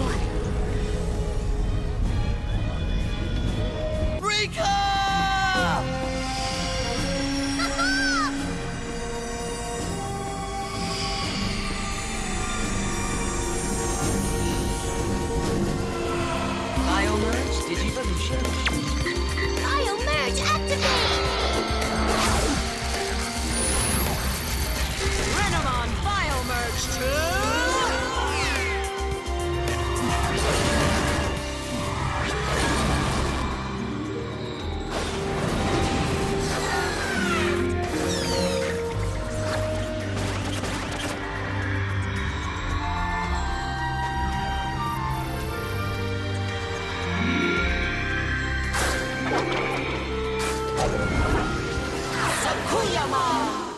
Sakuyamon is able to neutralize the chaos. Zacharmon, now having seen and experienced the power of the Tamers, finally lets go of his need to destroy the humans. Jerry embraces Rika, relieved that she has not lost yet another friend. Their celebration is cut short as the D-Reaper re-emerges once again. The Sovereign asks the Tamers to return to their world as this battle is not theirs to fight and can only end badly should they stay. There are a series of earthquakes occurring across the real world due to the emergence of the D-Reaper. Yamaki asks Mr. Wong how much longer the Ark will take to finish. The Ark is a highly engineered spaceship that the Digimon makers have been working on to bring the kids back home. Beelzemon, now consumed by guilt, allows for a group of Chrysalimon to attack him. With all four Sovereign now together, they ask Calumon to find within itself its true power and activate the light of Digivolution in order to help them protect the digital world against the D-Reaper.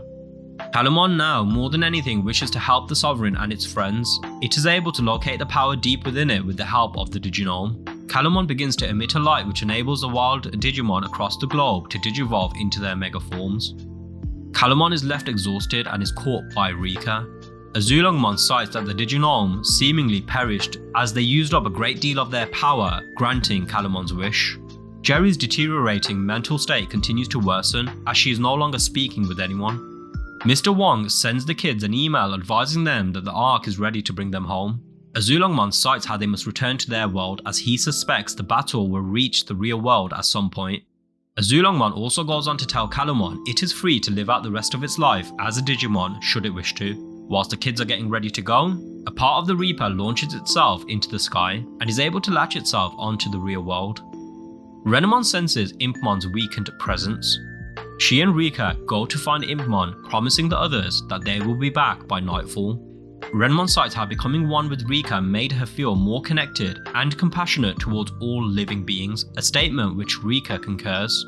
They both manage to find Impmon, but he refuses to return with them. However, the kindness they both show him causes him to change his mind.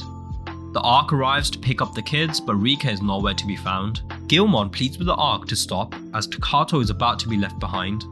The Ark appears to have heard Gilmon and does in fact stop. Rio helps Rika and Cubimon make it back just in the nick of time. The Digimon makers are baffled as to why their Ark's AI began to think for itself. The Ark's lead designer explains how the same code used to make Digimon was also used to create the Ark. Now on board the Ark, Kenta finds the Marine Angemon from earlier hiding inside his pocket along with the Digivice, making him its tamer. Impmon feels unworthy to be saved and laments in his own head how they should have just left him behind. Gilmon explains to the kids how the Ark agreed to stop for Rika and Renamon, so Takato goes on to thank the Ark. The kids find themselves stuck and Takato pleads with the Ark to get them home. The Ark responds via the screen on board, agreeing to do just that. They all make it back to the real world and are greeted by their parents as well as Yamaki and the rest of the Digimon makers. Riley informs Yamaki that Jerry's father will not be coming to pick her up, citing his reasons being that given she had left on her own, she should be able to return on her own too. Seeing the state his friend is in, Takato agrees to take Jerry home. Before he leaves, the Ark begins to be pulled back into the digital world. On the train back to Jerry's, Takato realizes that she has become completely detached as she continues to not eat or speak. Takato nonetheless continues to talk to her, going on to disclose the crush he has on her, further adding how kind she has always been to him. As he states, he feels guilty for the loss that she has suffered. Jerry is not receptive to him one bit and only goes on to worry Takato more when she begins to talk to herself. He successfully manages to drop Jerry off to her father. Her stepmother embraces her, but unbeknown to her family, Jerry begins to smirk menacingly. On the news, it shows the D-Reaper has begun to take over the city, with the Tamers now realizing it had followed them to the real world. Yamaki offers the Digimon makers all the data Hypnos has ever gathered around Digimon in order to help them find a way to take on the hostile program, which now threatens the fabric of both worlds. Mr. Wong calls Henry, who along with the rest of his family are staying at his sensei's home, due to their apartment being at the heart of the area the D-Reaper has taken over. Takato fears that the Jerry he once knew may be gone forever, whilst Ryo's father picks him up and isn't best pleased with his son, given how long he was away for.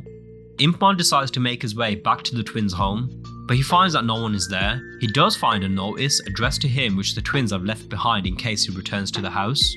Jerry continues to act bizarre, which freaks out her family and Calumon. As the military prepare to take on the D-Reaper, The Tamers realize that they are the only ones who can protect the city. Rika bonds with her mom. You are going out there, aren't you? Mom, You know, back when I got married, everyone tried to tell me I was too young. here we go again. But I didn't listen. Turns out my daughter is as stubborn as I was. And you should be allowed to make your own decisions, like I did. If you are going out there, maybe you could wear this for me? Oh, Mom. Well, I just thought it might bring you luck. Besides, Oh, Mom. we match. Oh, Mom. Thank you. Let's go. Right. Now with her full blessing behind her, Rika and Renamon make their way to the heart of the city. Mr. Wong realizes Hypnos' records have been digitally infiltrated by an entity that is not a Digimon. Takato, Guilmon, as well as Rika and her partner make their way to the heart of the now desolate city. Henry's distraught mother realizes her son and his friends are the only ones that can stop what is going on in Shinjuku, and so reluctantly does not prevent him from leaving. Jerry's stepmom cannot find her anywhere, whilst the army presses forward to take on the Reaper. Takato and Rika meet up at the tunnel where Takato hid Growlmon when it had first digivolved into its champion form. Henry also joins them both. The military encounter multiple bird-like creatures which are directly connected to the source. All but Guilmon are freaked out by the bird-like creatures that continue to stare at them, so they decide to run away. The kids spend their night at Henry and Takato's school, and the following morning they make their way to Takato's now vacant home in order to replenish their energy. They use the ingredients in the pantry to make bread.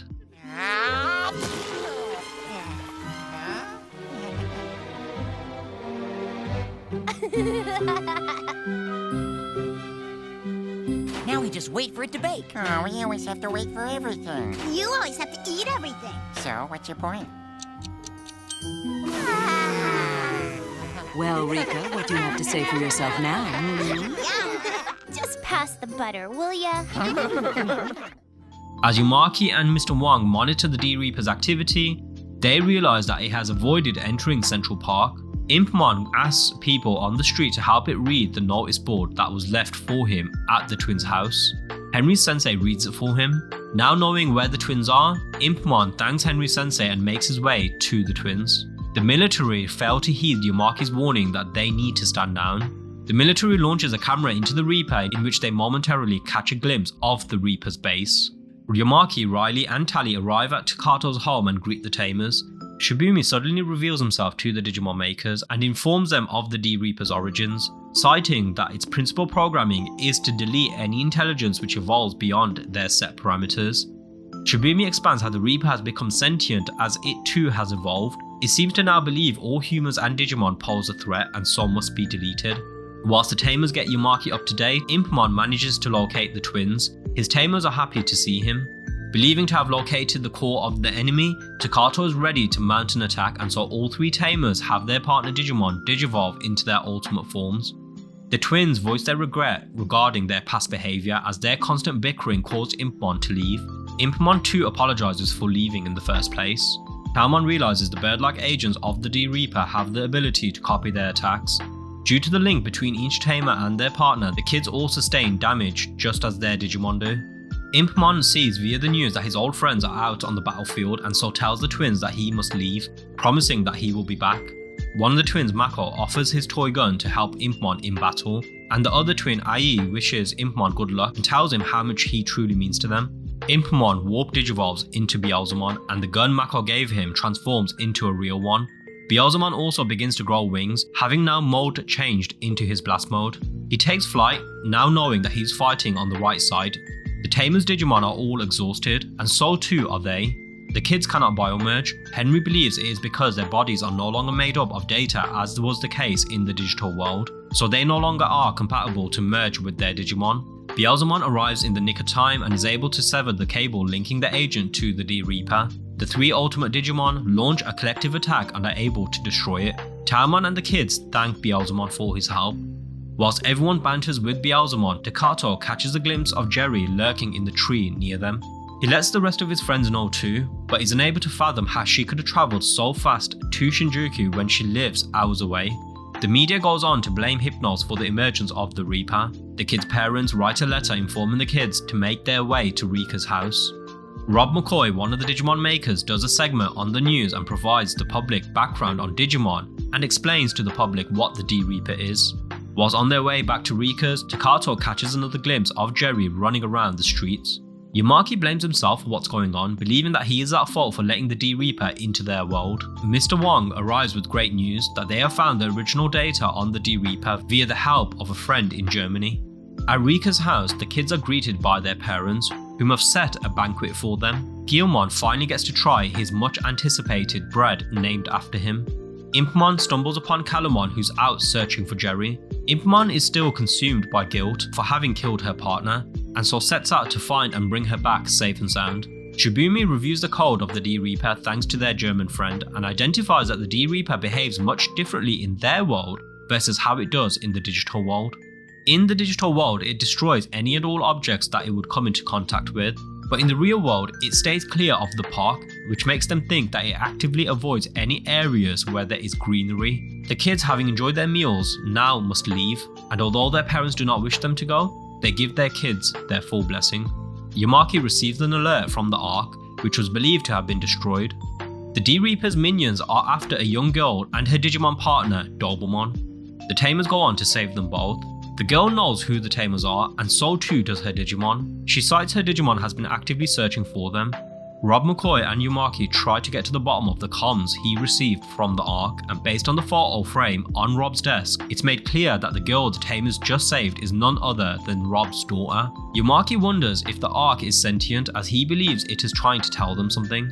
The girl informs the kids that the D-Reaper has relentlessly been trying to destroy Dobermon in order to prevent it from fulfilling its mission. Before Dobermon can explain what its mission is, they are all attacked by a large skeletal D-Reaper agent called Creepans. The kids' ultimate Digimon are unable to defeat it, but their only way to survive is to biomerge.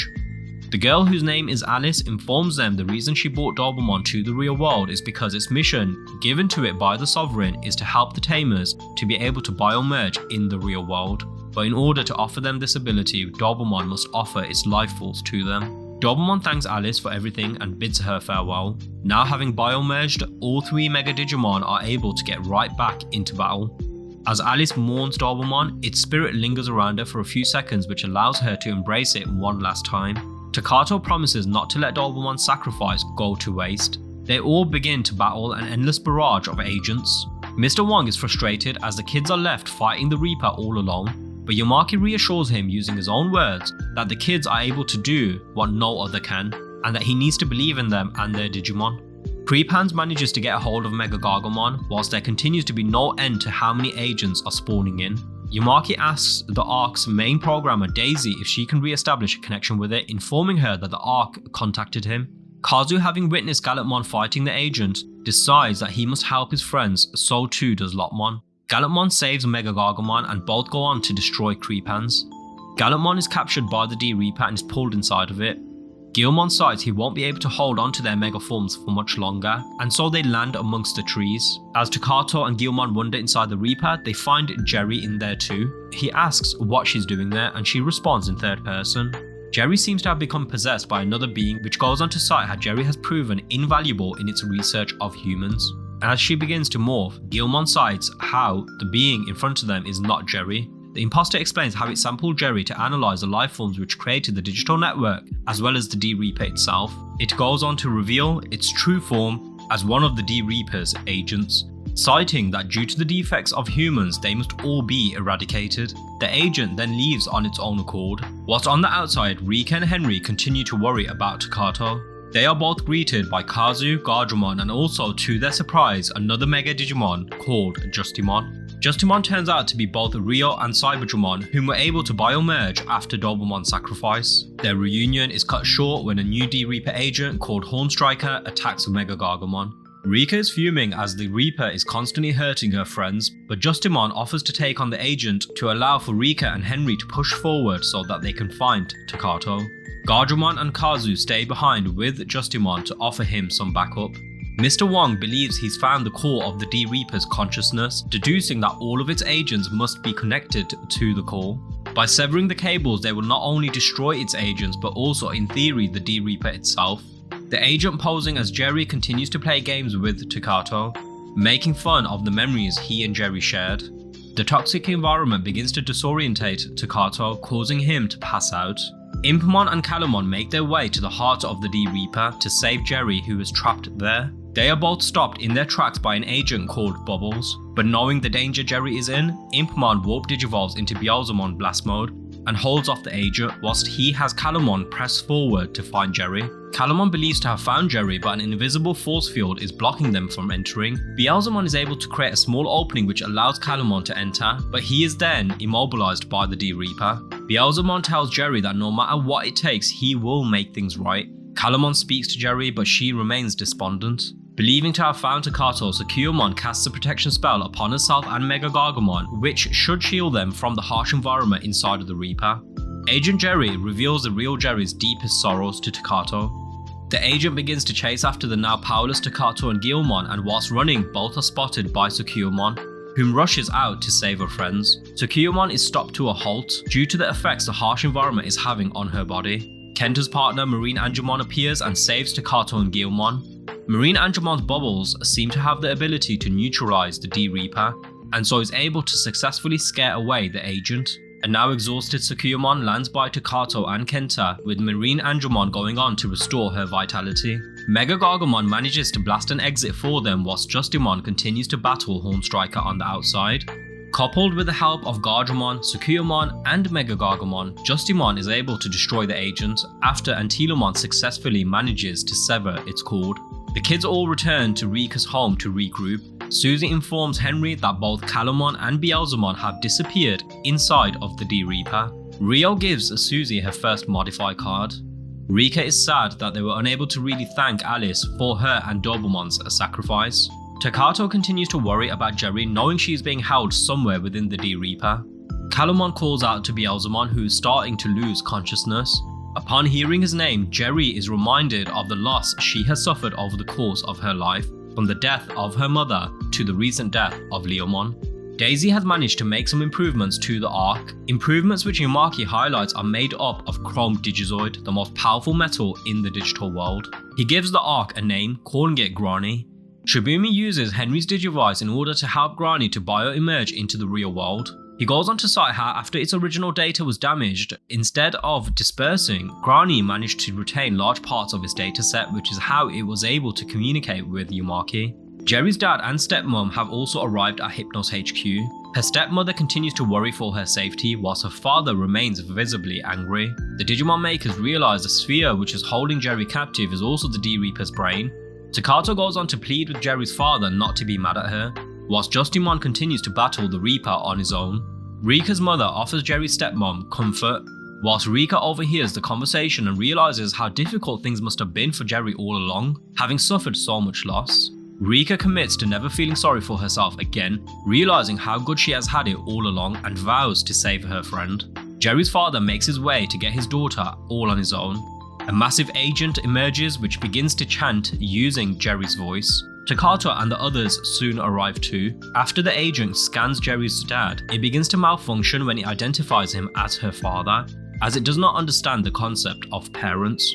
Jerry's father grabs a hold of the agent's tentacles, demanding that it return his daughter to him. Takato is fed up with it continuously using Jerry's voice, and so biomerges with Guilmon and launches an attack, destroying the limbs of the agent. Unfortunately, the agent simply regenerates. Shibumi believes the D-Reaper fears death, as just as humans, it too fears the unknown. Justimon saves Gallantmon, but they are all captured by the agent. As Jerry cites how she is destined to be lonely, the agent on the outside projects what she is saying for all the Tamers to hear. After Jerry's father launches a vehicle into the agent, it lets go of the 3 Mega Digimon and launches an attack towards the defenseless man. Gallantmon saves him, but goes on to find himself trapped again. Gargomon and Justimon help release Gallantmon from the agent's clutches. Whilst the kids are otherwise preoccupied by the numerous smaller agents attacking them, Shibumi, Riley and Tally are successful in helping Grani to rematerialize into the real world. Gallantmon struggles to attain enough height to get close enough to the agent's cord to sever it. As things begin to become dire, none other than Grani emerges and provides Gallantmon with the means to take flight as his stead. Gallantmon is able to sever the agent's cord, finally destroying it. Through Guilmon, Takato realizes their stead is none other than the Arc which brought them home. Gallantmon goes on to thank their friend for helping them once again. He shouts out to Jerry, promising to get her out. With the D-Reaper now having taken over most of the city, time is of the essence. Within the core of the Reaper, Beelzemon remains unconscious. At Hypnos HQ, Riley and Daisy are working on upgrades for Granny and stumble upon some images which Granny had recorded when it was pulled back into the digital world. They are shocked to see that the digital world has been devastated by the D-Reaper. Whilst the Sovereign valiantly fights it, Rob McCoy highlights how 47% of the digital world has already been deleted. As everyone is beginning to lose hope, Yamaki retains faith in the human being's capacity to overcome the odds, a lesson he had learnt from the Tamers.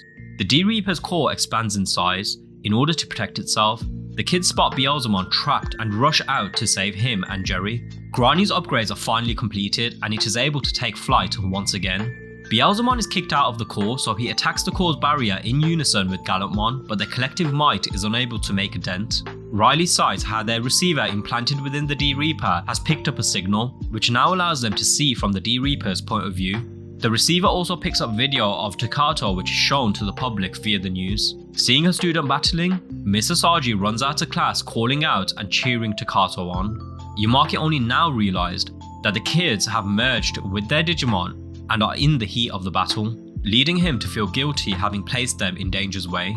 Susie uses her first modify card in order to aid Antilamon, who goes on to save Kazu and Kenta. The Reaper, having scanned Jerry's memories, taunts Beelzemon. Beelzemon, the Digimon that destroyed Leomon. Destroyed Leomon.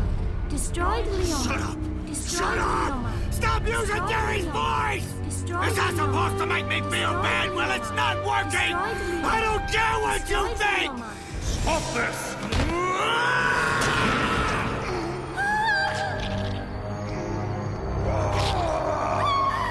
Why can't you see? I'll keep loading data until no one can stop me! What I did is beyond forgiveness. I don't need anyone to tell me that. No matter what I do, I can't change the past. But what I can do is save Jerry! And let me tell you, no talking eyeball's gonna stop me! Corona Destroyer!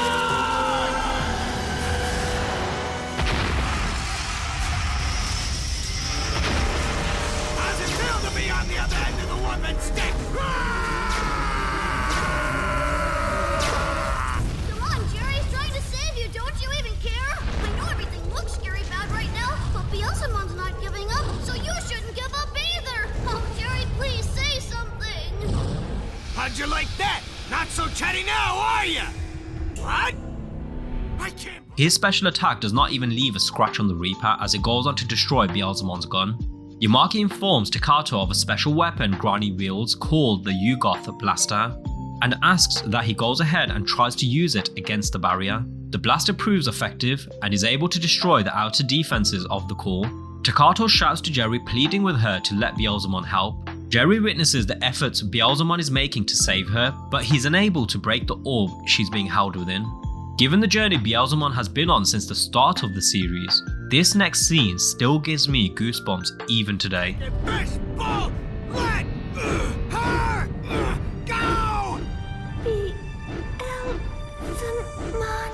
I'm gonna get you out, Jerry! I'm at the last thing I freaking do! Beelzemon. He really wants to save me? I don't understand.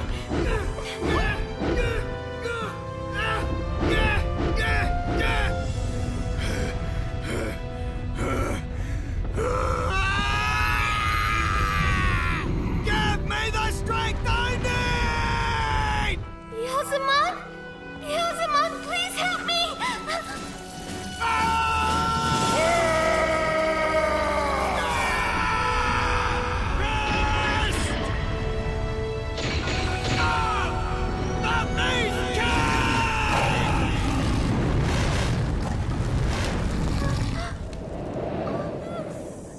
Beelzemon? Yay! He did it! Beelzemon did it! We're free! Having seen the spirit of her old partner through Beelzemon, Jerry is unable to take his hand as she is paralysed by her grief once again. Beelzemon is attacked from behind and is on the cusp of deletion, whilst the kids do everything they can to help him to no avail. Believing Beelzemon to have perished, Jerry blames herself and Takato wonders just how many more friends they must lose at the hands of the D-Reaper. However, all is not lost yet, as Grani appears having caught the now unconscious Impmon on its back. Yamaki tells Takato that he and the kids must get out of there as the task force is soon arriving. As the task force arrive, the kids move aside. The planes drop what is initially thought to be explosive bombs, but in fact they turn out to be multiple communication jamming devices. Johnny, one of the Digimon maker's allies, informs them that it was his idea. Jerry now wants to leave, but her doppelganger refuses to let her out. The agent informs her that it was her feelings of despair and sorrow which had been powering the D-Reaper this whole time. The agent goes on to tie her up whilst she screams out for Takato. The jammer begins to work and the agent is dragged out of the orb. Even though she now knows that her sorrow and despair is what the Reaper has been feeding off, Jerry still cannot help but feel the world is better off without her. The agent returns and begins to evolve even further, as the D-Reaper itself forms a massive being known as the Mother Reaper around the core.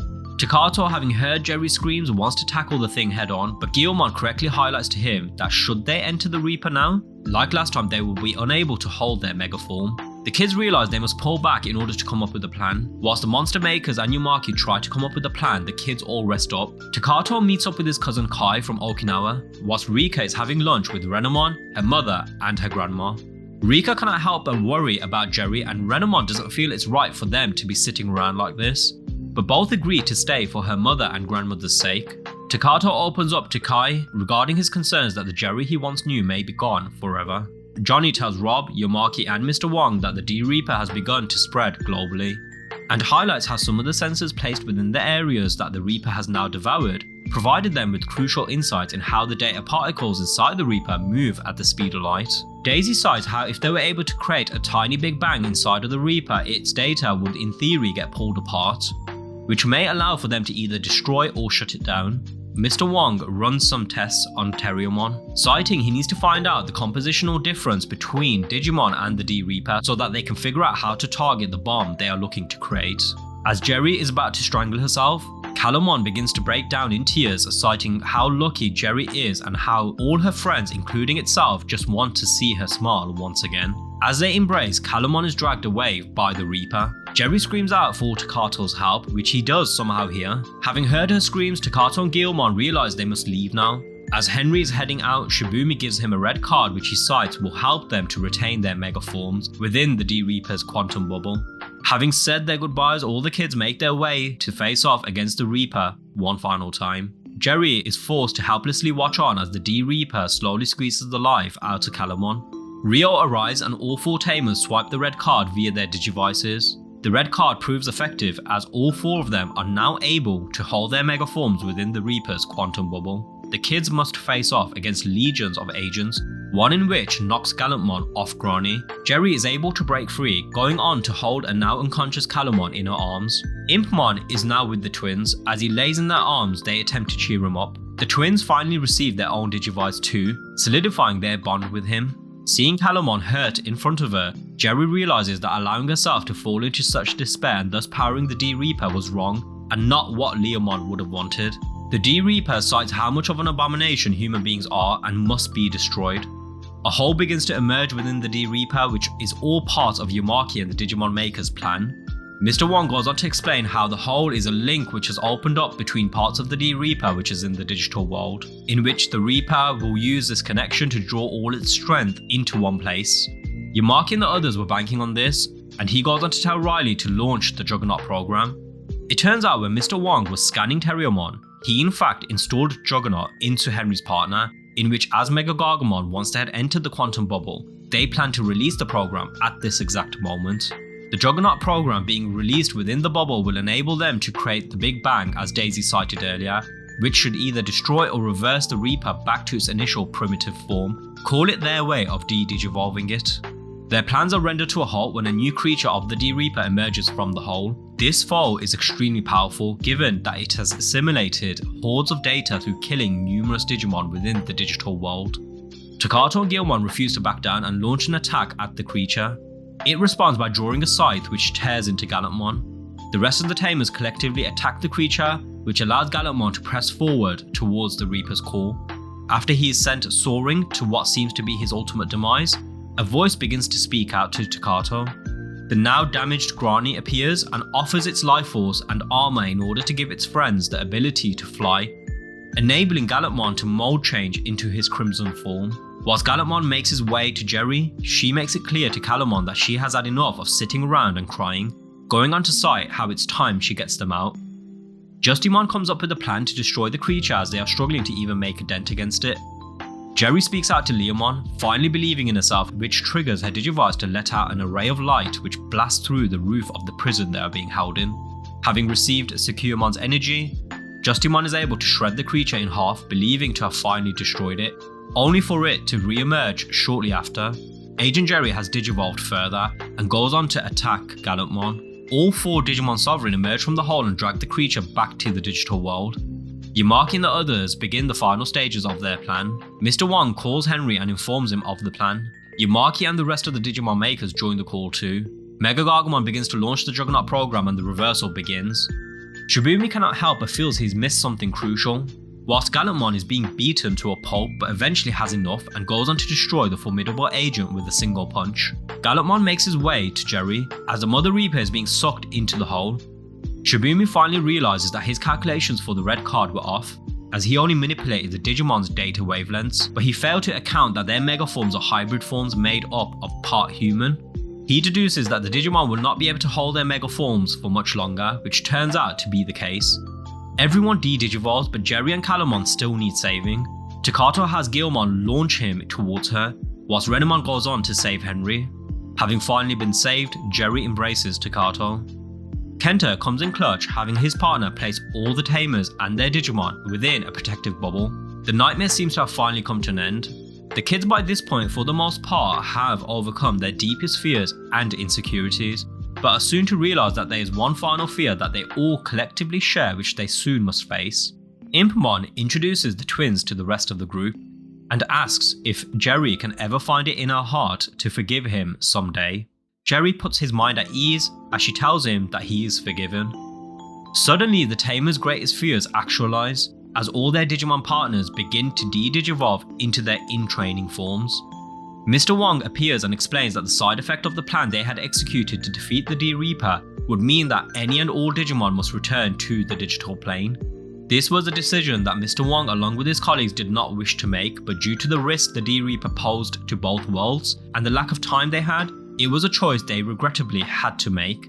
As the Digimon return to the digital world, Takato promises that he will meet Guilmon once again.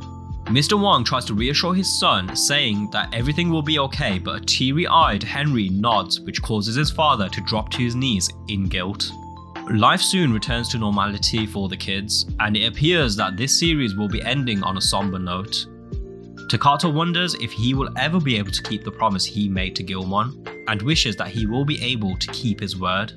It happens to be that a Diginorm has flown by him, and upon entering Guilmon's hideout, Takato's wish seems to have been granted, as in front of him appears to be a gateway to the digital world. And that, folks, marks the end of Digimon Tamers. Now, where to start, as there's so much to unpack with this season? A good place to start will be some of the callbacks to the 2 previous seasons. There are so many little Easter eggs that have been placed in this series which give homage to its predecessors. In the dub, Miss Sasagi is voiced by the same voice actor that had voiced Kari. I heard that. You know the rules. If you show up late, you'll have to wait. Who? Me? My name is not Buddy, it's TK. Digimon Emperor, I'm gonna slap a dark ring on him. Even Miss Asagi's occupation is a callback to Kari's aspirations, as she too wanted to become a teacher. Ready to have fun? Kari's a teacher. She actually likes being in school. We also have nods to Davis from Adventure 02. His dub voice actor narrates the beginning and end of each episode. Gee, I must have something in my eye. To find out if they can save Jerry and the world, tune into the next Digimon Digital Monsters. Couple that with the fact that Takato's cousin Kai, whom we meet towards the end of the series, is also voiced by Davis's voice actor. Besides, have you seen this fantastic view? Primo. Can I ask you something? Sure. You guys are, like, out there to save the world or something, huh? There's even more subtle callbacks sprinkled across episodes. Here's some memorable examples. In episode 1, as Takato sketches Guilmon, he makes reference to Agumon. I'm gonna make him even better than Agumon. I'll call it Pyro. As Takato is sleeping, he calls out the phrase, Digi-Armor, energize. Digi-Armor, energize. Digi-Armor, energize! In that same episode, the cards which were being used by Kenta and Kazu are all the ultimate forms of the Adventure 01 Digimon. We even get Kazu teasing Takato by referring to him as Yoli. One of your rare take a shower days? Hey. What's with the glasses, Yoli? In episode 3, a bystander makes a comment that Rika looks like Kari. Yeah, I noticed, and she's kinda cute too, sorta like Kari with a punk, sorta edge. And in that same episode, there's a kid around the same age as TK was in Adventure 01 who's voiced by the same voice actor who voiced TK in Adventure 01. Hey, look, check it out, it's a Digimon! Skipping ahead, in episode 16, Henry uses a support card called War Greymon's Brave Shield.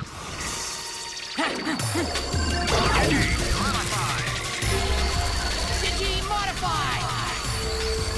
War Greymon Brave Shield activate!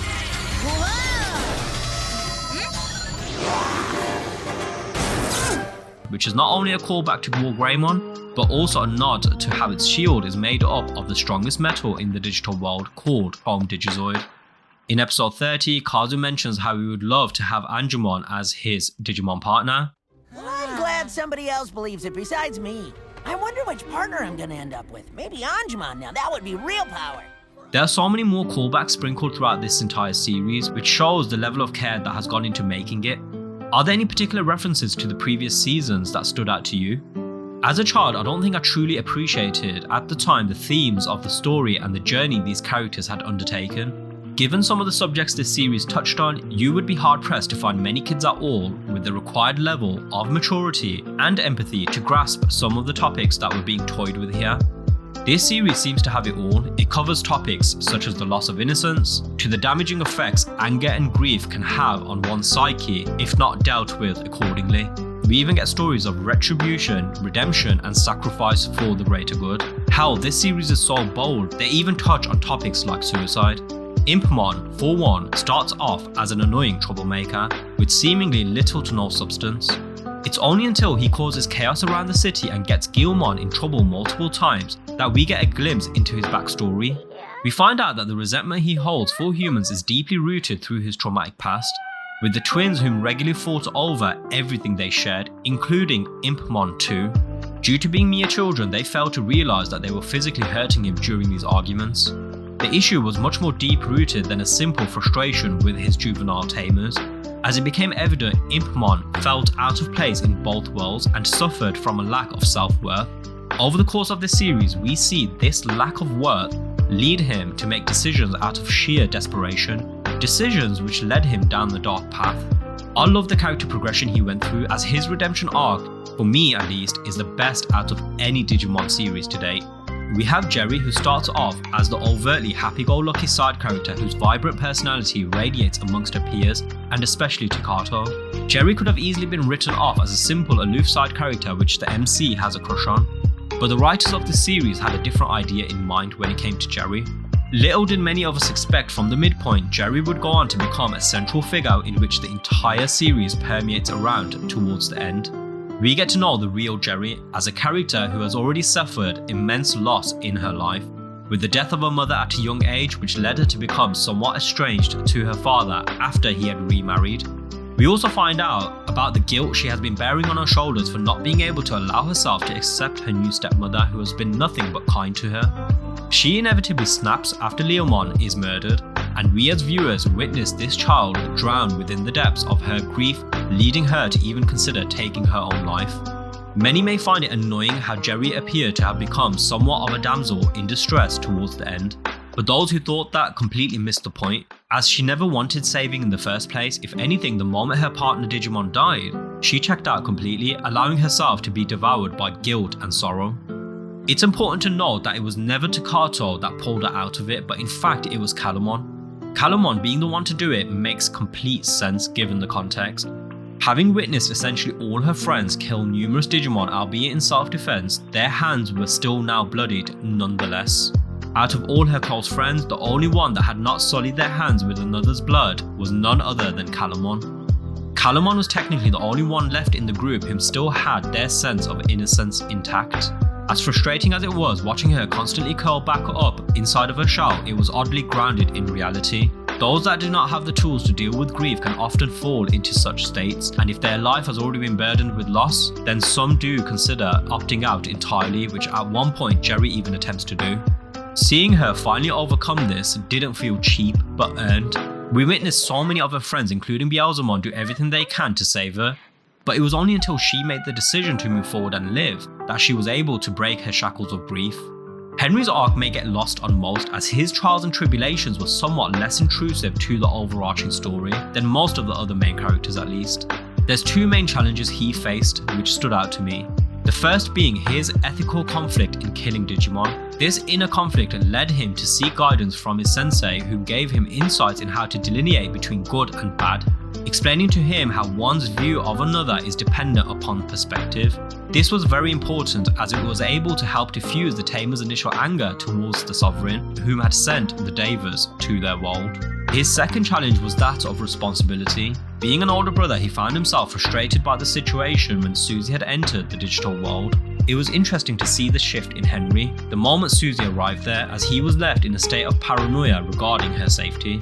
This led him to lash out at Susie on a number of occasions, as his sense of responsibility to keep her safe would often clash with her desire for exploration and wonder. The rest of his friends clearly understood why he was acting out this way and offered him support instead of berating him for his behaviour. One example is how Kazu and Kenta offered to stay behind with Susie so that Henry needn't worry about her, so he and the rest of the Tamers can make their way through the Phoenix Gate. It's worth noting how the show didn't simply make every one of the MC's challenges a massive story beat, which takes over the sole focus of multiple episodes at a time. Most of the time, we get multiple story arcs being covered over the course of each episode, which lends to this series' pacing. It definitely felt, watching it, much more tightly organised than the two previous seasons. Rika had the best character progression in a Digimon series to date. Seeing her slowly make the switch from being a merciless tamer to a character who has a great deal of empathy and compassion for her friends, both humans and Digimon alike, it was amazing to see. Whilst Rika developed, she did not lose her fight IQ, nor did she have any ethical qualms in killing a Digimon whom threatens the world or her friends. This is important, as this aspect of Rika not being dropped allows the character to retain her originality and prevented her from being sidelined for the remainder of the show. Instead, her progression aided in her becoming a far more balanced character, a journey similar to what Henry went through but on opposite ends of the spectrum. Whereas Henry was far more of a pacifist who must realise that sometimes a fight not only is unavoidable but also necessary, whilst Rika was a warrior who wanted to win no matter the cost and actively picked fights, so she needed to learn compassion and empathy. Yamaki was another character I grew to like, as he followed a similar arc as Rika did throughout the show, albeit he took much longer to crack than Rika did. Takato is an interesting take for the quintessential MC. Unlike Tayo Davis, Takato is not a natural born leader. If anything, from the day he met Guilmon, he's been out of his depth, constantly trailing behind Rika and Henry for the most part. It's made clear being coddled by his mother, coupled with his innate softer personality, has inhibited Takato from venturing out of his comfort zone. This is something Takato becomes aware of as the stakes continue to rise. He realizes he needs to mature in order to face the challenges awaiting him. He, along with Guilmon, go from the most inexperienced to the leaders whom the others follow suit of. The show definitely has more grandiose moments for Takato versus the rest of the characters, and that's to be expected given he and Guilmon are technically this series' mascots. But the writers clearly were not worried about sidelining him where needed in order to give the rest of the main cast the space and time they needed to develop. This in turn makes Tamers overall one of the most balanced series to date. Now, no series is without its flaws, and although none of these are deal breakers, I think they are worth mentioning. Let's start off with Ryo, who is a character that's been part of the franchise as a whole for a long time. Ryo was brought into the anime in Adventure 02, where he was present during the events which eventually led to Ken becoming the Digimon Emperor. The franchise went on to retire Ryo in the Tamers timeline, making him a cemented part of that series' universe. The issue I have is the way Ryo was introduced and his role within this story. For such a legacy character, Ryo was introduced far too late. his impact to the story was lackluster to say the least. For example, the only tangible benefit Ryo provided to the story when he saved the others from Megadramon and stalled the D-Reaper agent in order for Rika and Henry to press forward. His subplot with Cyberdramon was completely dropped. It was implied that Cyberdramon was searching for its true enemy. His partner was so unruly that Ryo decided to bring it all the way to the digital world to get it away from people. After arriving back to the real world, the next time we see Ryo is as Justimon, and as Justimon the tangible benefit he offered to the final battle was near non-existent, minus saving Gallantmon a couple of times. I really wish they implemented his character in a much more meaningful way. Beyond the odd couple of times he helped the Tamers, I'm not sure why Ryo was cast aside into the Tamers timeline. Ryo deserves his own standalone series where his character can be fully explored and fleshed out. I have the same issue with Mizuno, aka Shibumi. Yamaki and the rest of the Digimon makers built him up to be this implied mysterious genius figure, and by all intents and purposes he was just that, as he was directly and indirectly responsible for most if not all the events that happened in the show. Honestly, I was kind of underwhelmed. The amount of screen time he got was minimal, and the times he was on screen, he just came across as an aloof, pretentious know-it-all. It left me wondering what his goals ever were. We know from Mr. Wong that he was the odd one out amongst the rest of his colleagues, and that he potentially had a god complex, given that he wanted to create a new species. But when we finally got to meet him, he seemed ambitionless, as though he had little to no care about anything in the world. I would have honestly liked him better even if they went down the cliche route of him being a simple narcissist with a god complex and his motivations being rooted in superficial desires. Then you have Alice, a character who had little to no screen time, but for me, stole the scenes that she was in. From the unique look of the character being in complete contrast to the others, coupled with the abrupt way we were introduced to her and her Digimon partner, I was fascinated to find out more about her story. It's a shame that she was completely dropped once Dobermon's mission was completed. The Diginome played an important role within this story, as their wish-making powers were prevalent across the entire series from start to end. What I don't understand is how Azulongmon had implied that they died after enabling Calumon to access its full power, but then they just reappeared right at the end of the show. It feels like a bit of a cop-out, that they, unlike Digimon, are able to go to and from the digital world as they see fit. It wasn't a deal breaker by any means, but having them around as wish makers somewhat reduced the stakes, as the kids during the Deva arc were able to summon blue cards by simply wishing for them to appear, once they had realised the mechanics in how they had been getting the blue cards in the first place. The final enemy being the D-Reaper for me was a nice change of pace, instead of having the typical evil Digimon trying to take over the world or simply destroy everything. The Digivolution sequences are some of the best this franchise has put out. Overall this season, although not my personal favourite, that's a spot solely reserved for Adventure 01, just simply because of nostalgia. However, Tamers is by far the best Digimon series to date, as it strikes the perfect balance across all the core components which make up a solid piece of entertainment, which is that it has well developed characters, world building and story. Also to add, for the most part, the animation wasn't too bad either. I for one think Tamers needs to try treatment. I would love to see where the characters are a few years on from where the show left off. If you enjoyed watching this, please be sure to like the video and subscribe to the channel. If there's anything else Digimon related you would like me to cover, you can let me know via the comment section below. On that note, that's it for this one. Until the next time, this is Ray, signing off. Peace.